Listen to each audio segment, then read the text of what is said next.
Cassette.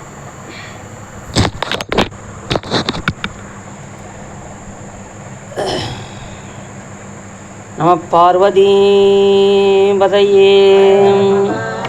தென்னாடுடைய சிவனே போற்றி. ஏகம்பத்துரை அம்மெந்தாய் போற்றி. பாகம் பெண்ணுரு ஆனாய் போற்றி. பராய் துறை மேவிய பரனே போற்றி. மற்றோர் பற்றிங்கு அறியேன் போற்றி. கோகழி மேவிய கோவே போற்றி. காவாய் கனகத்திரளே போற்றி. கைதை மலையானே போற்றி போற்றி. மாறி நின்றென்னை மயக்கிடும் வஞ்ச புலனைந்தின் வழியடைத்தமுதே. தேரலின் தெளிவே சீருடை கழலே செல்வமே சிவபெருமானே என்கின்ற அப்பேற்பட்ட மாறி நின்று என்னை மயக்கிடும் வஞ்ச புலனைந்தின் வழியடைத்து இப்பேற்பட்ட மையலாகிய மயக்கத்தினையே தந்து கொண்டிருக்கக்கூடிய இப்பேற்பட்ட உலகத்திலே நம்மையெல்லாம் போக்குவரவு செய்து நமக்கிடையே இப்பேற்பட்ட 1000 கோடி மாயா சக்திகளிலே நம்ம எல்லாம் உழலச் செய்து நம் வினை போக்கக்கூடிய அற்புதமான ஒரு செயலினை சுவாமி அல்லும் பகலும் பாராது தொடர்ந்து செய்ய கொண்டிருக்கக்கூடிய திருவருளையும், அப்படி நாம் எல்லாம் அற்புதமாக இந்த நல்ல நாளிலே நாம் கூடியிருப்பதற்கு உதவி செய்யக்கூடிய நம்மளுடைய குருவருளையும், அப்படி ஞானமே வடிவாகிய நம்மளுடைய அருட்குருநாதர் மாணிக்காசனுடைய குருவருளையும், நமக்கெல்லாம் தோன்றா துணையாக விளங்கக்கூடிய திருவருளையும், இங்கே வீற்றுக்கூடிய அடியார் திருவடிகளையும் நம்முடைய மனமை மொழிகளாகிய முக்கரணக்கங்களை மிகவும் பணித்தோடு உயிர்த்தாக்கி கொண்டு இப்பேற்பட்ட சிவனெனும் நாமம் தனக்கே உடைய செம்மேனி எம்மான் அவனெனை ஆட்கொண்டு அழித்திடுமாயில் அவன்தனையான் பவனெனும் நாமம் பிடித்திரிந்து பன்னால் அழைத்தால் இவன் என்னை பன்னால் அழைப்பொழியான் என்று எதிர்ப்படுமே என்கின்ற ஒப்பற்ற வேத வார்த்தைக்கிணங்க இப்பேற்பட்ட சைவமாம் சிவத்திலே நாமெல்லாம் வழிபாடு செய்யக்கூடிய ஒரு பொன்னான திருநாளாகிய ஒரு நல்ல நாள், ஒரு புண்ணிய திருநாள் என்று திருவருள் கூட்டியிருக்கின்ற ஒரு நல்ல நாள். இந்த நாளிலே நாம் எல்லாம் திருவாசகம் என்கின்ற தேனமுதினை பருக என்று திருவருள் கூட்டியிருக்கின்றது. நாம் மாணிக்கவாசகனுடைய பொன்னார் திருவடிகளையும் குருவருளையும் திருவருளையும் மீண்டும் ஒரு கணம் வணங்கி நாம் நூலுக்குள் நுழைவுமாக திருச்சிற்றம்பலம். இன்று நாம் குறட்பாவிலே நம்ம திருவருட்பயன் என்கின்ற குறட்பாவினை நாளை சிந்திக்க இருக்கின்றோம். இன்று நம்ம திருவாசகமாகிய தோத்திர நூலிலே 41வது பாடலாகிய அற்புத பத்தினை நாம் சிந்திக்க இருக்கின்றோம். 41 அற்புத பத்து. அதாவது இப்பேற்பட்ட அற்புதமான அற்புத பத்திலே புத்தகம் இருக்குதுங்க. 41 அற்புத பத்து பார்த்தோன்னு சொன்னால், அதாவது அனுபவம் ஆற்றாமை என்று சொல்லக்கூடிய அற்புதமான அற்புத பத்து. அனுபவம் ஆற்றாமை. ஆமாம், நல்லா அற்புதமாக நம்மளுடைய மாணிக்க வாசக பெருந்தகை அற்புதமாக கொடுத்திருப்பார் இந்த அற்புத பத்திலே. அற்புதம்னு சொன்னால் எது அற்புதம்? அடியார்கள் சிந்திக்கணும். எது அற்புதம்னா எதெல்லாம் அற்புதத்திற்குரியதோ அதெல்லாம் அற்புதம். எது அற்புதம் அப்படின்னா இறைவனுடைய திருவடியை அடைவது தான் அற்புதம். அதான் சொல்ல பாருங்க, அற்புத பத்து. அதுதான் இந்த பாடலுக்கு நம்ம சான்றோர்கள் ஈற்றெல்லாம் அற்புதம் விளம்பேனே அற்புதம் விளம்பேனே என்று முடித்த காரணத்தினாலே இப்பதிகத்திற்கு அற்புத பத்து என்று பெயர் சூட்டி இருக்கின்றனர். ஆதலினாலே அப்போ அற்புத பத்து என்று சொன்னால் எது அற்புதம்? அதான் நான் வினாவாக வைக்கின்றேன். அற்புதம்னு சொன்னால் எது இறைவனுடைய திருவடியை அடையக்கூடிய ஒரு செயல்தான் அற்புதம். அதுதான் நம்மளுக்கான அற்புதம். அப்போது அது என்ன சொல்கிறாரு பாருங்க, இந்த முதலிலே தொடங்குகின்ற, அதாவது மையலாய் இந்த மண்ணிடை வாழ்வியனும் ஆழியுள் அகப்பட்டு அப்படின்னு தொடங்கும் போதே பாருங்க, மையலாய் இந்த மண்ணிடை வாழ்வென்னும் ஆழியுள் அகப்பட்டு தையலார் எனும் சுழித்தலை பட்டு நான் தலைத்தடு மாறாமே பொய்யலாம் விட திருவருள் தந்து தன் பொன்னடி இணை காட்டி மெய்யனாய் வெளி காட்டி முன்னின்றதோர் அற்புதம் விளம்பேனே அப்படின்னு சொல்லுங்க. அதாவது மையல் என்று சொன்னால் என்ன அர்த்தம்னு சொன்னால் மயக்கத்திற்கு உரியது எதுங்க? மையல். மையலாய் இந்த மண்ணிடை வாழ்வு, இந்த வாழ்க்கையே எதுக்கு உரியதுன்னு சொன்னால் மயக்கத்திற்கு உரியது. இப்போ பாருங்க, ஒரு நாளும் ஒரு க்ஷணமும் ஒரு நொடியும் நம்மளுடைய எண்ணங்கள் என்ன ஆகுது? மாறிக்கொண்டே இருக்கும். ஆமாவா இல்லையா? இப்போ நம்ம உட்கார்ந்துன்னு இருக்கும் போதே பல எண்ணங்கள் வரும், பல சிந்தனை வரும். எண்ணங்கள் வேறு, சிந்திக்கிறது வேறு. இது ரெண்டுத்துக்குமே வித்தியாசம் இருக்குது. எண்ணங்கள்ன்றது தானாக வர்றது. தானானா எப்படின்னா நம்மளுடைய ஜெனட்டிக் சம்மந்தமாக இருக்கலாம், இல்லைன்னா ஏன்னா பிறப்புலேயே அவங்க அம்மா அப்பா மூலியமாக வரக்கூடிய ஜெனட்டிக் ப்ராப்ளமாகவும் இருக்கலாம் ஒரு எண்ணங்கள். ஏன்னா அவங்களோட கடந்த கால சூழ்நிலை அந்த இதில் எண்ணங்கள் வந்து, ஏன்னா இது ஆண் சைவ சித்தாந்தத்திலே கூட மூலாதாரத்திலேருந்து நம்மளுக்கு அது தோன்றுகின்றது, வினையின் காரணமாக தான் எண்ணங்கள்லாம் வருது நம்ம சைவம் சொல்லுது. அப்போ எண்ணங்கள் என்பது இயற்கையாக வருது. சிந்திக்கிறது என்பது நாமளாவே சூஸ் பண்ணி பண்ணுறது. இப்போது பல எண்ணங்கள் வருவோம், அந்த எண்ணங்களில் ஒரு எண்ணங்கள் எடுத்து நாமளாவே சிந்தித்து கவலை விட்டு கொண்டு இருப்போம். பாருங்க, ஒன்றுமே இருக்காது, நாமளாவே சிந்தித்து கவலைப்படுறோமா இல்லையா? சிந்தனையே துன்பத்திற்கு காரணம்னு பெரிய பெரிய அறிஞர்கள்லாம் சொல்லுவாங்க. சிந்தனையே பண்ணாதீங்க, இயல்பாக வாழுங்க, அது நடக்கிறது தானாக நடக்கும். வீண் சிந்தனை தான் நம்மளுக்கு தேவையில்லாத டிப்ரெஷனையும் ஸ்ட்ரெஸ்ஸையும் உருவாக்கி விட்டுரும். இது ஏன் அப்படின்னு சொல்லுவேன்னா, அதான் ஒரு மையல், ஒரு தேவையில்லாத சிந்தனைகள் தேவையில்லாத மையலாய் இந்த மண்ணிடை வாழ்வென்னும் ஆழியுள் அகப்பட்டு. அப்போ மயக்கத்திற்கே உரிய இந்த மண்ணிடை வாழ்வில், ஆழின்னு சொன்னால் கடல்னு அர்த்தம். அப்போ அந்த ஆழியுள் அகப்பட்டு எப்படி அகப்பட்டுருக்கிறோம்? அவலக்கடல். அது சாதா கடல் இல்லைங்க, அவலக்கடல். அந்த கடல் அகப்பட்டுன்னு சொன்னால் நம்மளுக்கு என்ன வராது? இன்போன்னு ஒன்றே இருக்காது, துன்பம் தான் இங்கே மிகுதியாக இருக்குது. நம்ம வாழ்க்கையில் பாருங்க, அதில் நம்ம அப்பப்பட்ட அருளாளர்களுக்கு தான் தெரியும், இந்த உலகத்தில் இன்பம்னு ஒன்றும் கிடையாது, துன்பம்னு ஒன்றும் கிடையாது. நம்ம தான் நினச்சிட்டு இருப்போம் இன்பம்னு ஒன்று இருக்குது அப்படின்னு நினச்சிட்டாலே ஆட்டோமேட்டிக்காக அங்கே என்ன இருக்குது? துன்பம்னு இருக்குது. இன்பத்தினோட முடிவு துன்பம், துன்பத்தினோட முடிவு இன்பம். அதை நம்ம நல்லா சிந்திச்சுக்கலாம். இப்போ ஒரு பொருள் இன்பம்னு நினைப்போம், அந்த பொருள் தான் துன்பத்துக்கு காரணம். இப்போ ஒரு பொருள் மொபைல் வாங்குகிறோம், இன்பம். அதே மொபைல் தொலைஞ்சா துன்பம். இப்போ ஒரு பிரசவ வழியில் அந்த பெண் எவ்வளோ துன்பப்படுது, குழந்தை பிறந்தா இன்பம். அப்போ துன்பத்தினோட முடிவில் ஒரு இன்பம் வருது, இன்பத்தினோட முடிவில் ஒரு துன்பம் வருவது கூட. அப்போ துன்பமும் இன்பம், அதாவது இன்பமும் துன்பமும் உள்ளானே இல்லானே உள்ளானே அப்படின்னு திருவாசகம் சொல்கிறாங்க. அவர் சொல்கிறாருங்க, இன்பமும் துன்பமும் இல்லானே உள்ளானே என்று அற்புதமான நம்மளுடைய திருவாசகத்தை சொல்கிறார். அதனால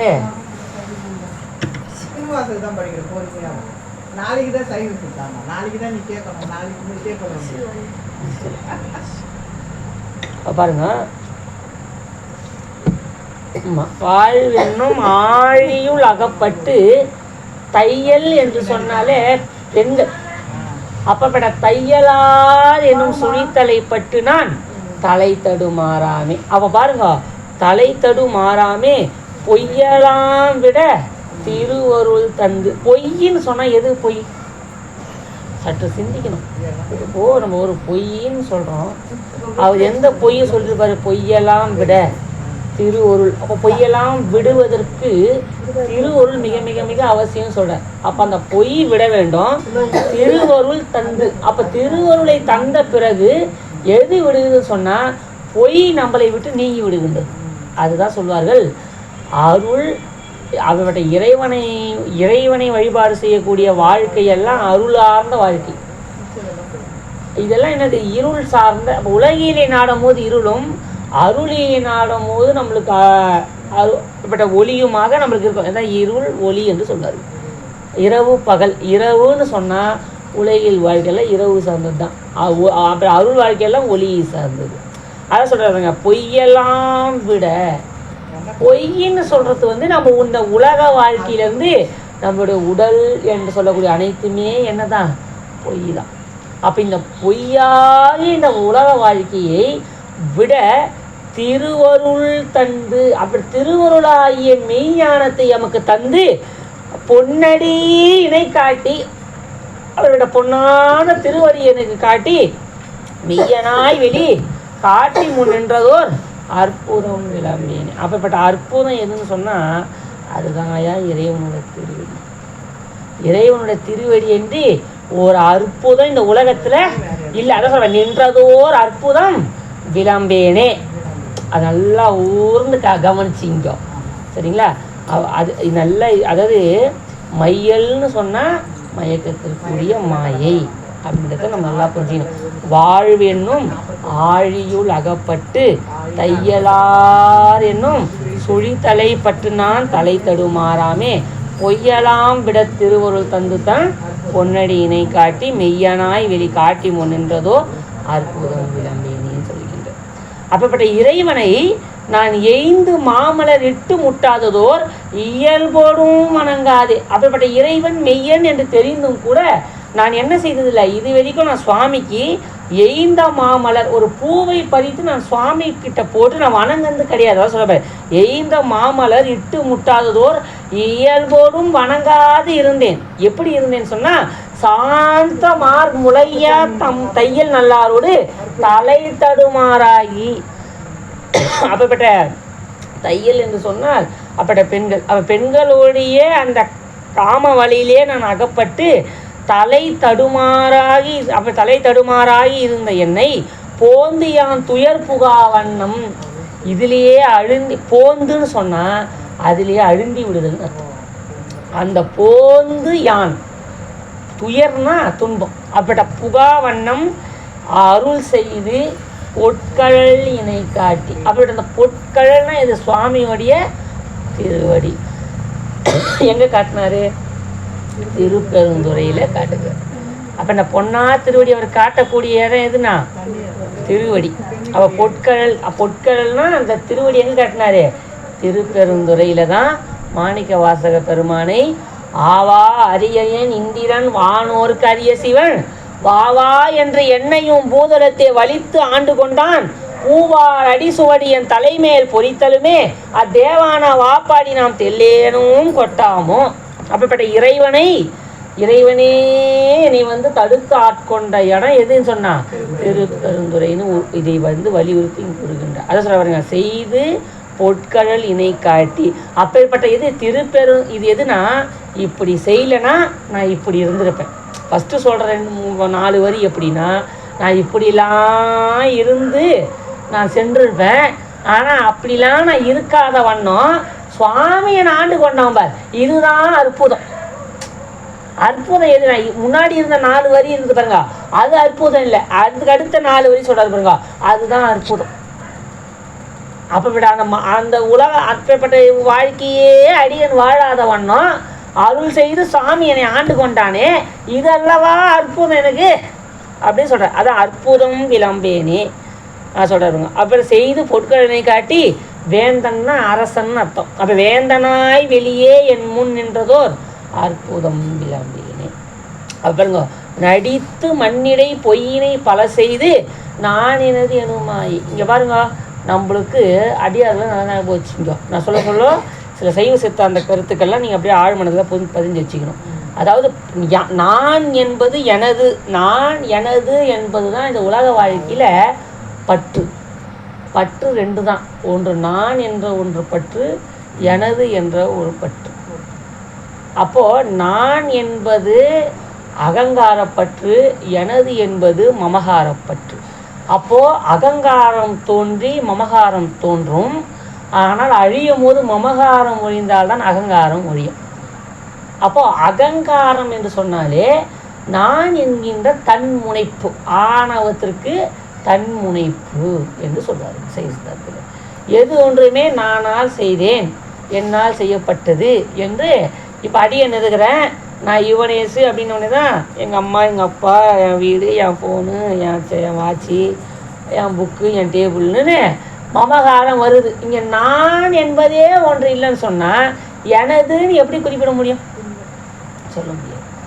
அப்போ நான் தோன்றி தான் எனது தோன்றுகின்றது. அப்போது பற்றுனா இந்த 2 பற்று தாங்க நம்மளுக்கு இருக்குது. அதான் மாணிக்க சொன்னார் சொல்லுவார், வானாகி மண்ணாகி வழியாய் ஒளியாய். பாருங்க சுவாமி எப்படிலாம் இருக்கிறாங்க பாருங்க. வான் என்று சொன்னாலே ஆகாயம். நம்ம இதெல்லாம் எங்கே சிந்திக்கிறோம்? போய் ஒரு வெளின்னு ஆகாயத்தை பார்த்தோன்னு சொன்னால் வெளி அதுக்கு எங்கன்னா அதை போய் தொட முடியுமா? இல்லை. இப்போ நம்ம சொல்லுவோம், ஐயா நான் தான் பார்க்குறேனே, நட்சத்திரத்தை பார்த்து தானே இருக்கிறேன் அப்படின்னு சொல்லலாம். நட்சத்திரம் எங்கே இருக்குது? வானம்னு ஒன்று சொல்கிறோம். வானம்னு ஒன்று இருக்குதா?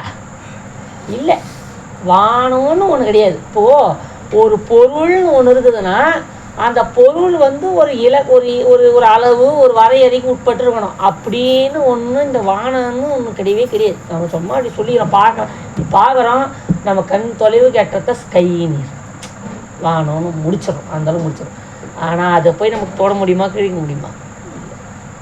அப்படி ஒன்று இல்லை. போக போக போக போக போக போக போக போக போக போக இந்த மாதிரி ஒரு சூரிய குடும்பம் இப்போ போக போக போக போக போக போகனா பூமியோட வளிமண்டலத்தை தாண்டும் ஒரு 1000 கிலோமீட்டர். அதோட அப்படியே போகிறோம். ஒரு லட்சம் 10 லட்சம் கிலோமீட்டர் தள்ளி போனால் பூமியோட விட்டத்தை பார்க்குறோன்னு வச்சிங்க. அப்போ பூமி இருக்குது.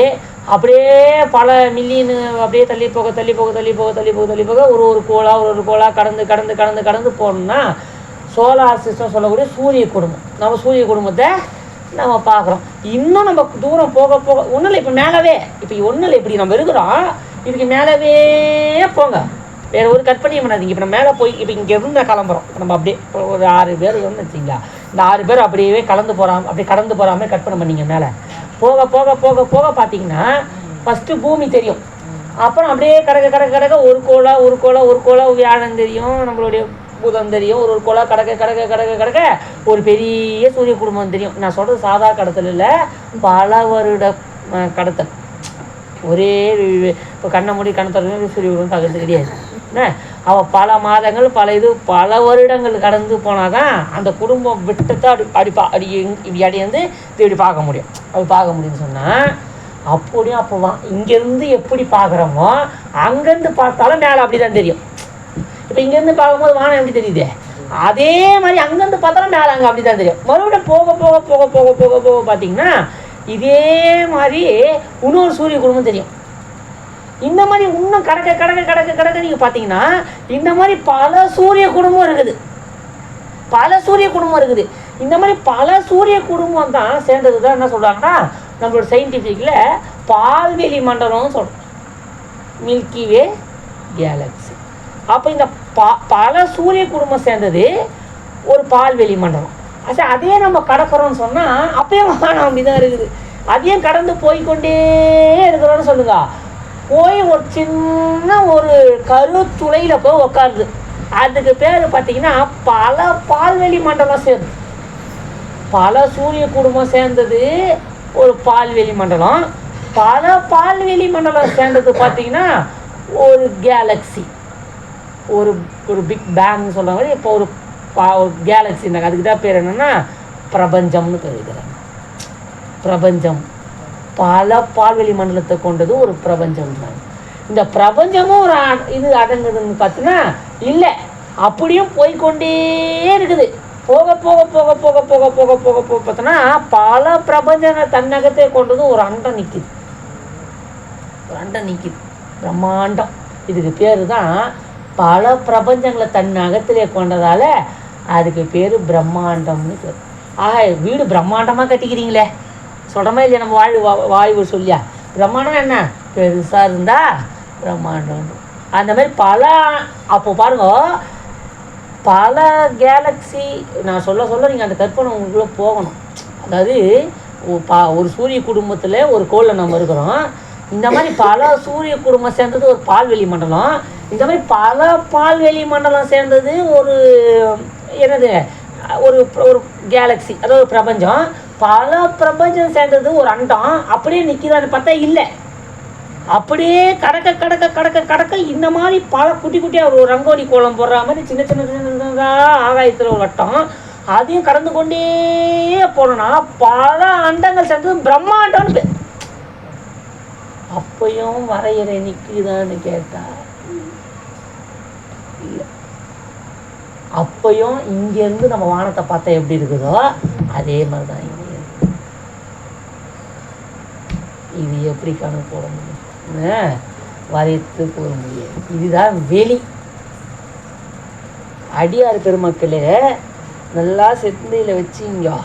நம்மலாம் எப்படின்னு சொன்னால் அதெல்லாம் அப்படியே பார்த்து கொண்டே வந்தோம்னா நம்ம இந்த இப்பேற்பட்ட பிரபஞ்சத்தில் நம்ம ஒரு எறும்புன்னு இல்லை, ஒரு தூசியில் கூட சேர மாட்டோம். யார் நம்ம இல்லை, நம்ம உலகமே சேராது தூசியில். அதான் பெரிய விஷயம். இதை மாணிக்க வாசக பெருந்தகை சுவாமி எப்படி தம்மா பார்ப்பார் அந்த பிரம்மாண்டத்தை, அதுக்கு ஒரு சின்ன விளக்கம் சொல்கிறேன். சின்ன விளக்கம் ஒரே ஒரு பாயிண்டில் வச்சுட்டு போகிறார் நம்ம குருநாதர். என்ன சொல்கிறாருன்னா, அண்டப்பகுதியில் உண்டை பிறக்கம் அளப்பெரும் இது திருவண்ட பகுதி. அற்புதமாக அந்த அண்டப்பகுதியோ பாட்டா பாடுகிறார். அண்டப்பகுதியில் உண்டை பிறக்கம். அப்போ பாருங்க, அந்த காலத்துலலாம் இப்போ தான் பல பேர் கண்டுபிடிச்சாங்க. ஃபஸ்ட்டாக பூமி வந்து ஃப்ளாட்டாக இருக்குது, இல்லை ரெக்டாங்கலாக இருக்குது, இல்லை ஸ்கொயராக இருக்குதுன்னு பல பேர் பல இதாக சொல்லிவிட்டாங்க. இதை வந்து அந்த ஓவல் ஷேப்பில் இருக்குது, நீள்வட்டமாக இருக்குது, சதுரமாக இருக்குது, செவ்வகமாக இருக்குது, எவ்வளோ சொன்னாங்கப்பா. ஆனால் அங்கே சென்று மாணிக்க வாசகமாக எப்படி பார்த்தார்? இல்லை, அவர் அப்படியே சொல்கிறாரு, அந்த பகுதியில் உண்டை பிறக்கம். உண்டைன்னு சொன்னால் பல கோள்களாகிய உருண்டை பிறக்கின்றதுன்னு சொல்கிறார். அங்கே உண்டைனா உருண்டை. அவர் எதை வச்சு சொல்கிறார்? வேதாந்த அதை சொல்கிறாங்க. விஞ்ஞானம் வேற, மெய்ஞானம் வேற. பாருங்க, அவர் உட்கார்ந்தத்துலேருந்தே சொல்கிறாரு பாருங்க. நம்ம மாணிக்க மங்கல்யானம் சிறையில் கிடந்தாக்க இல்லையே, அப்படியே உட்காருக்கிறார். அப்படி சொல்கிறார், அந்த பகுதியிலே ஒரு உண்டை பிறக்கம். அப்படி சொல்கிறாரு பாருங்க. திருவண்ட பகுதி எடுத்து பார்த்தீங்கன்னா தெரியும், 3வது பதிகம். அப்போ அந்த பகுதியிலே உண்டை பிறக்கம், அளப்பெரும் தன்மை, பலப்பெரும் காட்சி. 1 2 இல்லைங்க, பல இருக்குது. பலப்பெரும் காட்சி இது எப்படிங்க இருக்குது? ஒன்றெனு நின்றே பகரின் 101 கோடியில் மேற்பட விரிந்தனன்னு சொல்கிறேன். ஒரு கோழிக்கிட்ட போய் நீங்கள் நின்னீங்கன்னா இந்த மாதிரி ஒரு 100 கோடி கோள் தெரியுமா? அந்த 100 கோடி கோளை கடந்தா அங்கே ஒரு 100 கோடி கோள் தெரியுமா? அதான் ஒன்று நின்று எழில் பகரின் 101 கோடியின் மேற்பட விரிந்தன. இதுக்கு ஒரு விளக்கம் சொல்கிற. அப்படிப்பட்ட நம்ம சங்கரனாகிய சிவபெருமானுக்கு இது எப்படி தெரியுதா? நுண்துளை கதிரின், நல்லா செஞ்சுங்க இந்த வார்த்தை கேளுங்க, நுண்துளை கதிரின் நுண்ணானுப்புறைய சிறியோனாக பெரியோன் பெரியன். அதாவது எப்படின்னா, ஒரு ஓலை வீடுலாம் பார்த்துக்கிங்கன்னா சன்லைட்டு வீட்டுக்குள்ளே வந்து விழும். பார்த்துருக்கீங்களா? ஒரு கதை எங்கள் ஓலைலாம் இங்கே கூட எதுனா ஹோல்ஸ் இருந்தால் அது வந்து விழுது, ஒரு ஒளி வந்து விழுது. அது ஒரே ஒளி தானே இருக்குது. அந்த ஒரு ஒளியில் பார்த்தோம் சொன்னால் நீங்கள் அப்படியே கொஞ்சம் உத்து பாருங்க, அது உள்ள தூசி சுற்றிக்கிட்டே இருக்கும் அந்த ஒளியில். பார்த்துக்கிறீங்களா? அந்த மாதிரி இந்த பிரம்மாண்டமோ சிவபெருமான் அப்படிதான் பார்ப்பார்.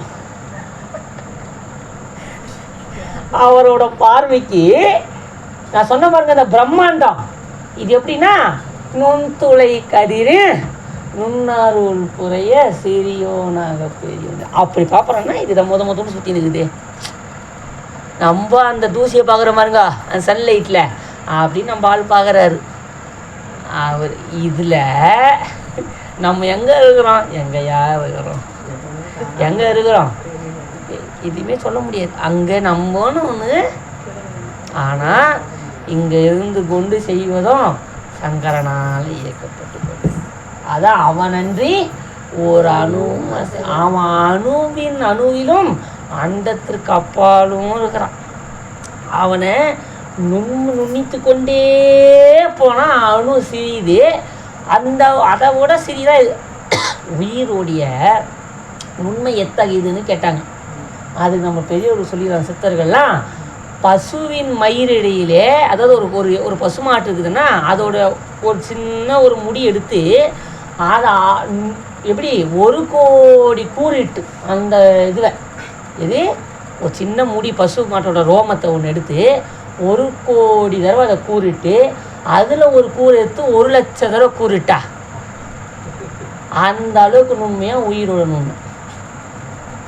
ஏன்னா உள்ளுக்குள்ளே உயிர் எங்கே இருக்குதுன்னு நம்மலாம் தேடணும்னு வச்சிங்க, இப்போயே உங்களுக்கு தெரிஞ்சிடும். அந்த அளவுக்கு நம்மளுக்கு பக்குவம் இல்லை. இதில் என்ன ஒரு பெரிய வேடிக்கை, நம்ம உடம்புல இருக்கிற உயிரோட நுண்மையே நம்மளால் புரிஞ்சிக்க முடியலன்னா உயிருக்கு உயிராக இருக்கிறான். இதுவே உண்மை அதிகம். அந்த நுண்மையிலையும் நுண்மையாக நல்லா நம்ம என்னென்னா இப்படியே பார்த்துருந்துக்கிறோம், இப்படி பார்க்க வந்துட்டோம்.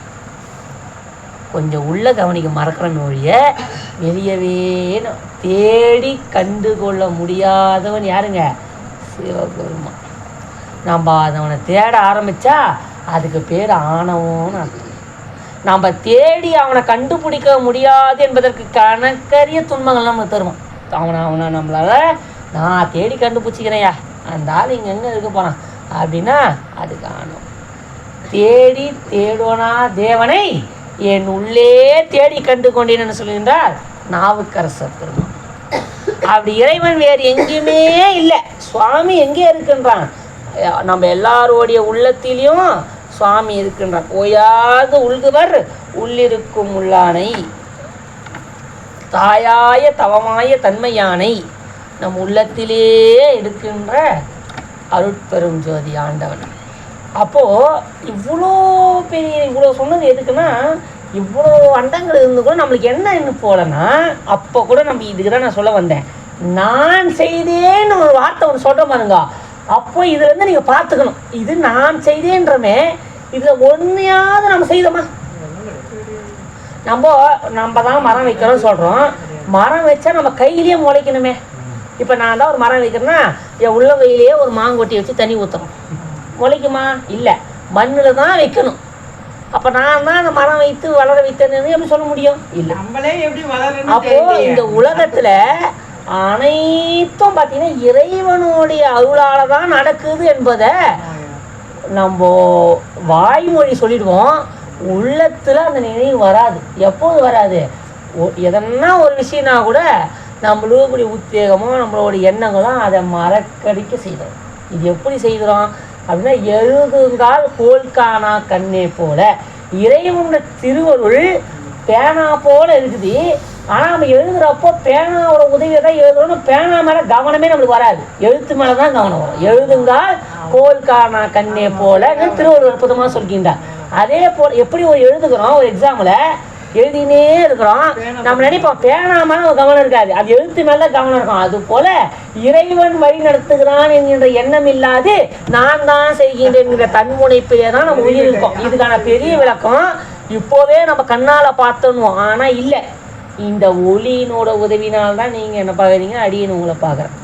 ஆனால் இந்த எண்ணம் நம்மளுக்கு கருத்தூண்டு சிந்தித்தாதான் நம்ம புலப்படுமே ஒழிய அவ்வப்பொழுது அது ஞாபகம் வரும், ஆனால் அது மறந்துடும்.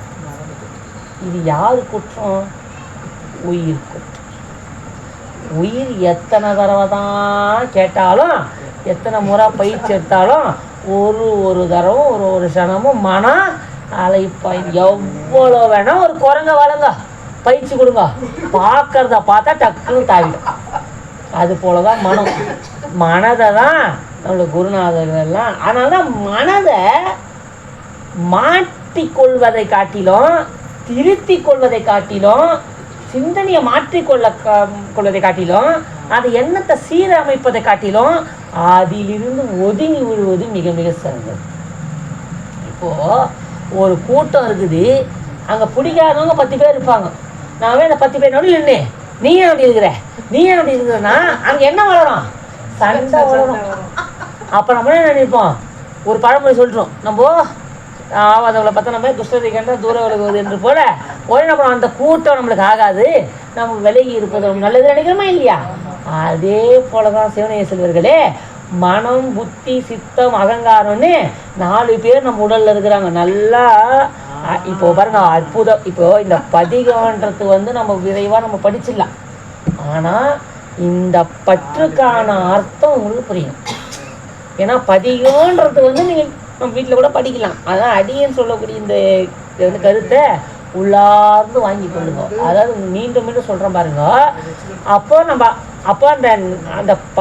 அந்த பற்றுன்னு சொன்னாலே நான் என்கின்ற பற்று, எனது என்கின்ற அந்த பற்று. அப்போ அந்த முனைப்பு நம்மளுக்கு சும்மா இருக்கும்போது தானே வந்துட்டு இல்லையா?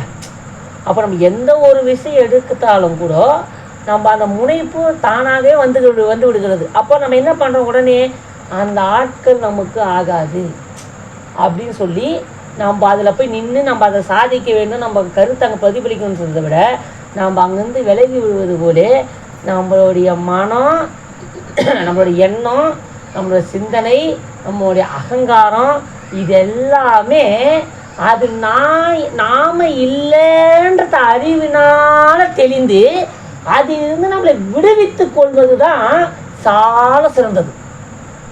ஏன்னு சொன்னால் மனதை திருத்த முடியாது. ஏன்னா மனம் என்பது நம்மளுடைய சாத்திரப்படி காற்றோடு தொடர்புப்பட்டது. பஞ்சபூதத்தில் காற்று ஒரு இடம் நிற்குமா? நிற்காது. அதே போல் மனமும் நிற்காது. இப்போ இங்கே இருந்து கொண்டே பல பேருக்கு பல சிந்தனை இங்கே போயின்னு தான் இருக்கும். நம்ம சும்மா அப்படி கவனிக்கிற மாதிரி இருக்கும். உள்ளுக்குள்ளே நைட்டு டின்னர் என்னவாக இருக்கும், நாளைக்கு ஆஃபீஸுக்கு போனோம், நம்ம பேங்க்கில் அக்கௌண்ட்டில் பணம் வந்துடுதா, இது 1ஆம் தேதி எப்போ சம்பளம் போடுவாங்க தெரியலையா அப்படின்னு பல எண்ணங்கள் ஓடிக்கொண்டே அது ஒரு பக்கம் ஓடிக்கினே இருக்கும். மனசு பாட்டு ஒரு பக்கம் பேசும். இப்போ நம்ம உட்காடுறோம்னு நினைக்கிறோம். நல்லா சிந்திச்சு பாருங்க. இங்கே நம்ம உட்காந்துருக்கிறோம். ஒன்றே இந்த உடம்பு கனகாம்மாக்குறாங்க, அந்த உடம்பு தானே கனகாம்மா, இது ஐயா இருக்கிறேன், இந்த உடம்பு தானே இல்லை, பல கூறுகள் சேர்ந்து இருக்குது. எப்படி இருக்குது பாருங்க. மனம், என்ன மனம், உயிர், உடல், கருவி கரணங்கள் அப்படின்னு சொல்லக்கூடிய இந்த 4 சூழ்ந்து இருக்குது. அப்போ இந்த 4 சேர்ந்தது தான் ஒரு இயக்கம். பாருங்க, சிலர் உடம்பு மட்டும் போவோம், மனசு அவங்ககிட்டே இருக்காது. சரி, மனம் மட்டும் எங்கே இருக்கும், உடம்பு ஒத்துழைக்காது. உட்காந்துனே ஒரு கல்யாணமே பண்ணி முடிச்சிடுவோம். கற்பனையிலே பண்ணுறோமா இல்லையா? கற்பனைக்கு அளவு உண்டா? இல்லையே. உட்காந்து கற்பனை எக்ஸ்ட்ரா பண்ணி வைப்போம். அது என்ன நஷ்டம் வரப்போகுது? வேறு கற்பனைக்கு எதாவது நஷ்டம் இருக்குதா ஐயா? இல்லை, கற்பனை தானேங்க ஐயா. என்னையா இருக்குது பண்ணு. ஒருத்தர் என்ன பண்ணுறோன்னா, ஒரு கதை, ஒருத்தர் அப்படிதான் உட்காந்து அவர்கிட்ட எதுவுமே இல்லையா, கற்பனையிலே சாப்பிட்றாரு. அவர் இலை போடுறாரு, இலையில் ஒரு லட்டு எடுத்து சாப்பிட்றாரு.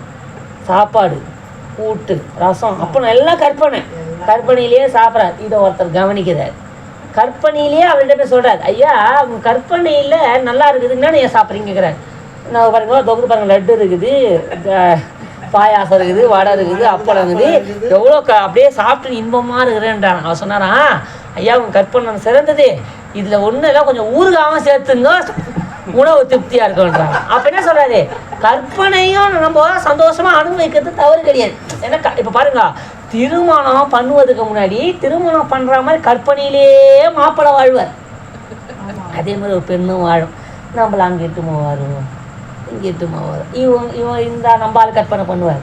நம்ம ஓய்வு பண்ணி இப்படிலாம் செய்வாங்களா, சாப்பாடு செய்வோம், வந்தால் தான் தெரியுங்க என்ன கொடுமைன்னு. வர வரைக்கும் என்னது, கற்பனையில் தானே போகுது காலம். இது கற்பனையிலே நம்ம வாழ்க்கை, இது எப்படி அது எப்படி அப்படின்னு கற்பனையிலே ஓட்டுவாங்க. எல்லாமே வண்டி வாங்க மாட்டோம், வண்டி வாங்கணுன்ற நினைப்பு வந்துன்னு வச்சுக்கா, காரை வாங்கி ஒரு சிதம்பரம்லேருந்து கும்பகோணம் வரைக்கும் ட்ராவல் பண்ணிடும் கற்பனை. அங்கே போவோம், இங்கே வரோம், அடியார் பெருமக்கள் இருந்தால் கோயில் சிந்தனை வரும், மற்ற இருந்தால் சொல்ல வேண்டியதே இல்லை. அது எங்கே காரு போகணுன்னு அவங்கவுங்களுக்கு ஒரு சிந்தனை வரதான் போகுது. அப்போ அந்த அவரவருடைய எண்ணம், அவரவருடைய குணாதிசயங்களுக்கு போல் எண்ணங்கள் உதயமாகி கொண்டே இருக்குது சதா. அப்போ கற்பனையிலே நம்ம வாழறோமா இல்லையா? அது ஒரு சிந்தனை. பாருங்க, உடம்பு ஒரு பக்கம் இருக்குது, மனம் தான் கற்பனையை கொடுத்து கொண்டு இருக்கின்றது. அதை பாருங்கள், புத்தி நிச்சயித்து கொண்டே இருக்குது. இது செய்யலாமா வேணாமா, பற்றுவது மனம், இன்னதென செய்வது புத்தி, யாதென வினவுவது சித்தம், முனைந்தெழுவது அகங்காரம். அவப்பட்ட மனம், புத்தி, சித்தம், அகங்காரம், இது 4 சேர்ந்தாதான் ஒரு வேலை செய்ய முடியும். எல்லாம் செய்ய முடியும். சாம்பார் வைக்கணும் மனம், உடனே புத்தி வேலை செய்யும். ஒரே மூடி பருப்பு தாங்குது, தக்காளி ஒன்று தாங்குது, சாம்பார் வச்சுட்டா பொரியல் என்ன பண்ணுறது அப்படின்னு புத்தி வேலை செய்யும். ஃபஸ்ட்டு சாம்பார் வைக்கலான்னு மனம் பதிஞ்ச உடனே புத்தி வேலை செய்யுமா இல்லையா, இதை பண்ணலாமா அதை பண்ணலாமா, இல்லை இதை வைக்கலாமா இப்படி இருக்கணும். உடனே சித்தத்தில் பதிவாகும், என்னது சாம்பார் வச்சிடணும் அப்படின்னு ஒரு எண்ணம் இருந்துகிட்டே இருந்தால் இது 3 இருக்கிற வரைக்கும் அப்படியே குழம்பி கொண்டு தான் இருக்கும் ஒழிய. ஆனால் அங்கே சாம்பார் வைப்போமா கேட்டால் இல்லை. எது எழுந்துக்கணும், அகங்காரம் எழுந்தால் தான் அங்கே சாம்பார் வைப்போம். எப்போ எழுந்துக்கணும், சாம்பாரை வைக்கணும் அப்படின்னு டக்குன்னு எழுந்துடும். அப்போ எழுந்துக்கிற வரைக்கும் அந்த அகங்காரம் தான் உடலோடு தொடர்பட்டு இருக்கும். உட்காந்துனே இருக்கும் பாருங்க, மனமும் சுற்றிக்கிட்டே இருக்கும். உட்காந்துட்டே புத்தி இதெல்லாம் கற்பனை, இதெல்லாம் வந்து நம்ம அறிவே சிந்திச்சு பார்க்குறோம். இங்கே வந்து உட்காந்துருக்குறோம், மனம் வந்து ஒரு இங்கேருந்து பல எண்ணங்கள் ஓடிக்கொண்டே இருக்கும். உடனே புத்தி வந்து இன்னது என்ன பற்றுவது புத்தி, இது வினவி அதை சித்தத்தில் பதிவு பண்ணி வச்சுக்கிட்ட சித்தம். இதுக்கு தான் சித்தத்துக்கு தான் ஆங்கிலத்திலே சப்கான்ஷியஸ் மைண்டுன்னு சொல்லுவாங்க. அப்போ அதில் சித்தம் அதை முனைந்து எழுந்து இதை செய்யலாம் அப்படின்றது தான் அகங்காரம். ஒரு கோயிலுக்கு போகணும், பிரதோஷத்துக்கு நாளைக்கு போகணும்னு மனம் சொல்லிடும். அப்போ கோயிலுக்கு எப்படிலாம் போகணுன்றத புத்தி அணி நைட்டெல்லாம் ஒரு 5 நிமிஷத்தில் புத்தியோட வேலை முடிஞ்சிடும். இப்படி போனோம், பைக்கில் போகலாமா, இல்லை இப்போ காரில் போகலாமா, இல்லை இந்த டைமில் போகலாமா, ஆஃபீஸுக்கு ஃபோன் பண்ணி 4 மணிக்கு பர்மிஷன் வாங்கணுமா அப்படின்னு பல புத்தி சொல்லிட்டோம். அப்புறம் அங்கே அதை உடனே என்ன பண்ணுவோம், ஓகே நம்ம 4 மணிக்கு ஆஃபீஸை சொல்லிடுறோம், நம்ம வந்து ஃப்ரெஷ் ஆகிட்டு பிரதோஷத்துக்கு போகிறோம். இது சித்தத்தில் பதிவாயிடும். இப்போ இந்த பதிவு பண்ணிவிடுவீங்க, அதை மறந்துடுவோம். ஆனால் அந்த வேலையை ஆட்டோமேட்டிக்காக நம்ம சித்தத்தில் கிட்ட சொல்லும், இதை நம்ம செய்யணும் அப்படி. இதோட வேலை முடிஞ்சுதானா? இல்லை, அந்த நேரத்துக்கு அகங்காரம் நம்ம பண்ணிடணும் அப்படின்னு ஒரு செயலை மேற்கொள்ளும் போது அகங்காரம் தேவை. அப்போது ஒவ்வொரு செயலையும் மானம், புத்தி, சித்தம், அகங்காரன்னு இதுக்கு 4 நம்ம உடம்புக்குள்ளே தான் இருக்குது, அந்த கரணங்கள்னு. இதுதான் நம்மளை பாடாப்படுத்தும். நம்ம நினைக்காததை நம்ம நினைக்கிற மாதிரியும், நம்மளுக்கு பிடிக்காததை பிடித்தா மாதிரியும், நம்ம பல எண்ணங்களும் பல எதிர்மறையான எண்ணங்களையும் நம்மளுக்கு கொடுத்து கொண்டே இருக்கும். இதெல்லாம் நம்ம அந்த காரணம் சொல்கிறோம். அப்போ பாருங்க, உடல், மனம், இந்த அந்த காரணம். கருவி காரணங்கள் பாருங்க, கண், மெய், வாய், கண், மூக்கு, செவி, சுவை, ஒலி, ஊர், ஓசை, நாற்றம். அப்புறம் வந்து வாக்கு, பாணி, பாதம், பாயுரு, உபஸ்தம். அப்புறம் பஞ்சபூதங்களாகிய நிலம், நீர், தீ, காற்று, ஆகாயம் சொல்லக்கூடிய இது எல்லாம் சேர்ந்தது ஆன்ம தத்துவ 24. இதுவும் உடலோடு சேர்ந்து இருக்குது. அப்புறம் என்னது, உயிர். 4 கேட்டகரியில் புரிஞ்சுது. இதெல்லாம் ஒன்று கூடி ஒன்றும் இல்லை, சிவாய நம, ஒரே மந்திரம் பாருங்க, சிவாய நமவோம், சிவாய நமவோம், நம சிவாயன்னு சொல்லி ஒரு ஜலம் விட்டு பூ வைத்து நம்ம சுவாமியை வழிபாடு செய்கிற இது விடுறது பாருங்க, இதுவே நம்ம பெருமானு நன்றி சொல்லிக்கணும். அவ்வளோ சீக்கிரத்தில் நம்மளை இறைவன்கிட்ட இதை நெருங்கவே விடாது. அதனால் இதுதான் என்னது, அவன் திருவருளால் தான் நம்ம சுவாமிகிட்ட நெருங்க முடியும் என்பதை நம்ம நல்லா புரிஞ்சிக்கலாம். அவன் திருவருளின்றி ஒருபோதும் நம்ம இறைவன்கிட்ட நெருங்கவே இல்லாது. அப்போது அந்த நான் என்கின்ற ஒரு பற்று நம்மளுக்கு எப்படி உருவாகிடுறதுன்னு சொன்னால், உடம்பை எடுத்து நம்மளுக்கு ஒரு பெயரை சூட்டின உடனே நான் செய்கின்றேன் என்கின்ற எண்ணம் நம்மளுக்கு அதிகமாக இருக்குது. நான் என்ற ஒரு இது. இந்த நான் வந்த உடனே எனது வந்துடுது பாருங்க, என் புத்தகம், எங்கள் அம்மா, எங்கள் அப்பா, என் வீடு அப்படின்னு வந்துடுது. இந்த பற்றுலேருந்து நம்ம கொஞ்சம் நான் எனது என்ற பற்று நம்மளுக்கு நீங்கணும்னு சொன்னால், அதுக்கு தான் நம்மளுக்கு என்ன வைக்கிறாங்கன்னா, கொஞ்சம் கொஞ்சமாக வழிபாட்டில் இருக்க இருக்க இருக்க இருக்க எனது கழிந்து கொண்டே வந்தால் தான் நம்மளுக்கு நான் கழியும். எனது கழிய தான் நம்மளுக்கு நான் என்கின்ற பற்று நம்ம முற்றிலுமாக விடும். நான் என்பதை நம்ம சற்றுன்னு விட முடியாது பார்த்துங்க. எனது என்கின்ற பற்றை விட்டு கொண்டே வந்தால் தான் நான் என்கின்ற பற்று விடும். ஆனால் தோன்றும் பொழுது நான் தோன்றி எனது தோன்றும், அழியும் பொழுது எனது அழிந்தால்தான் நான் அழியும். அப்போது மமகாரம் தேய்ந்து அகங்காரம் அழியும். அப்போ தன்முனை பற்றோருக்கு சிவமாம் தன்மையை பெற்று விளங்கும்.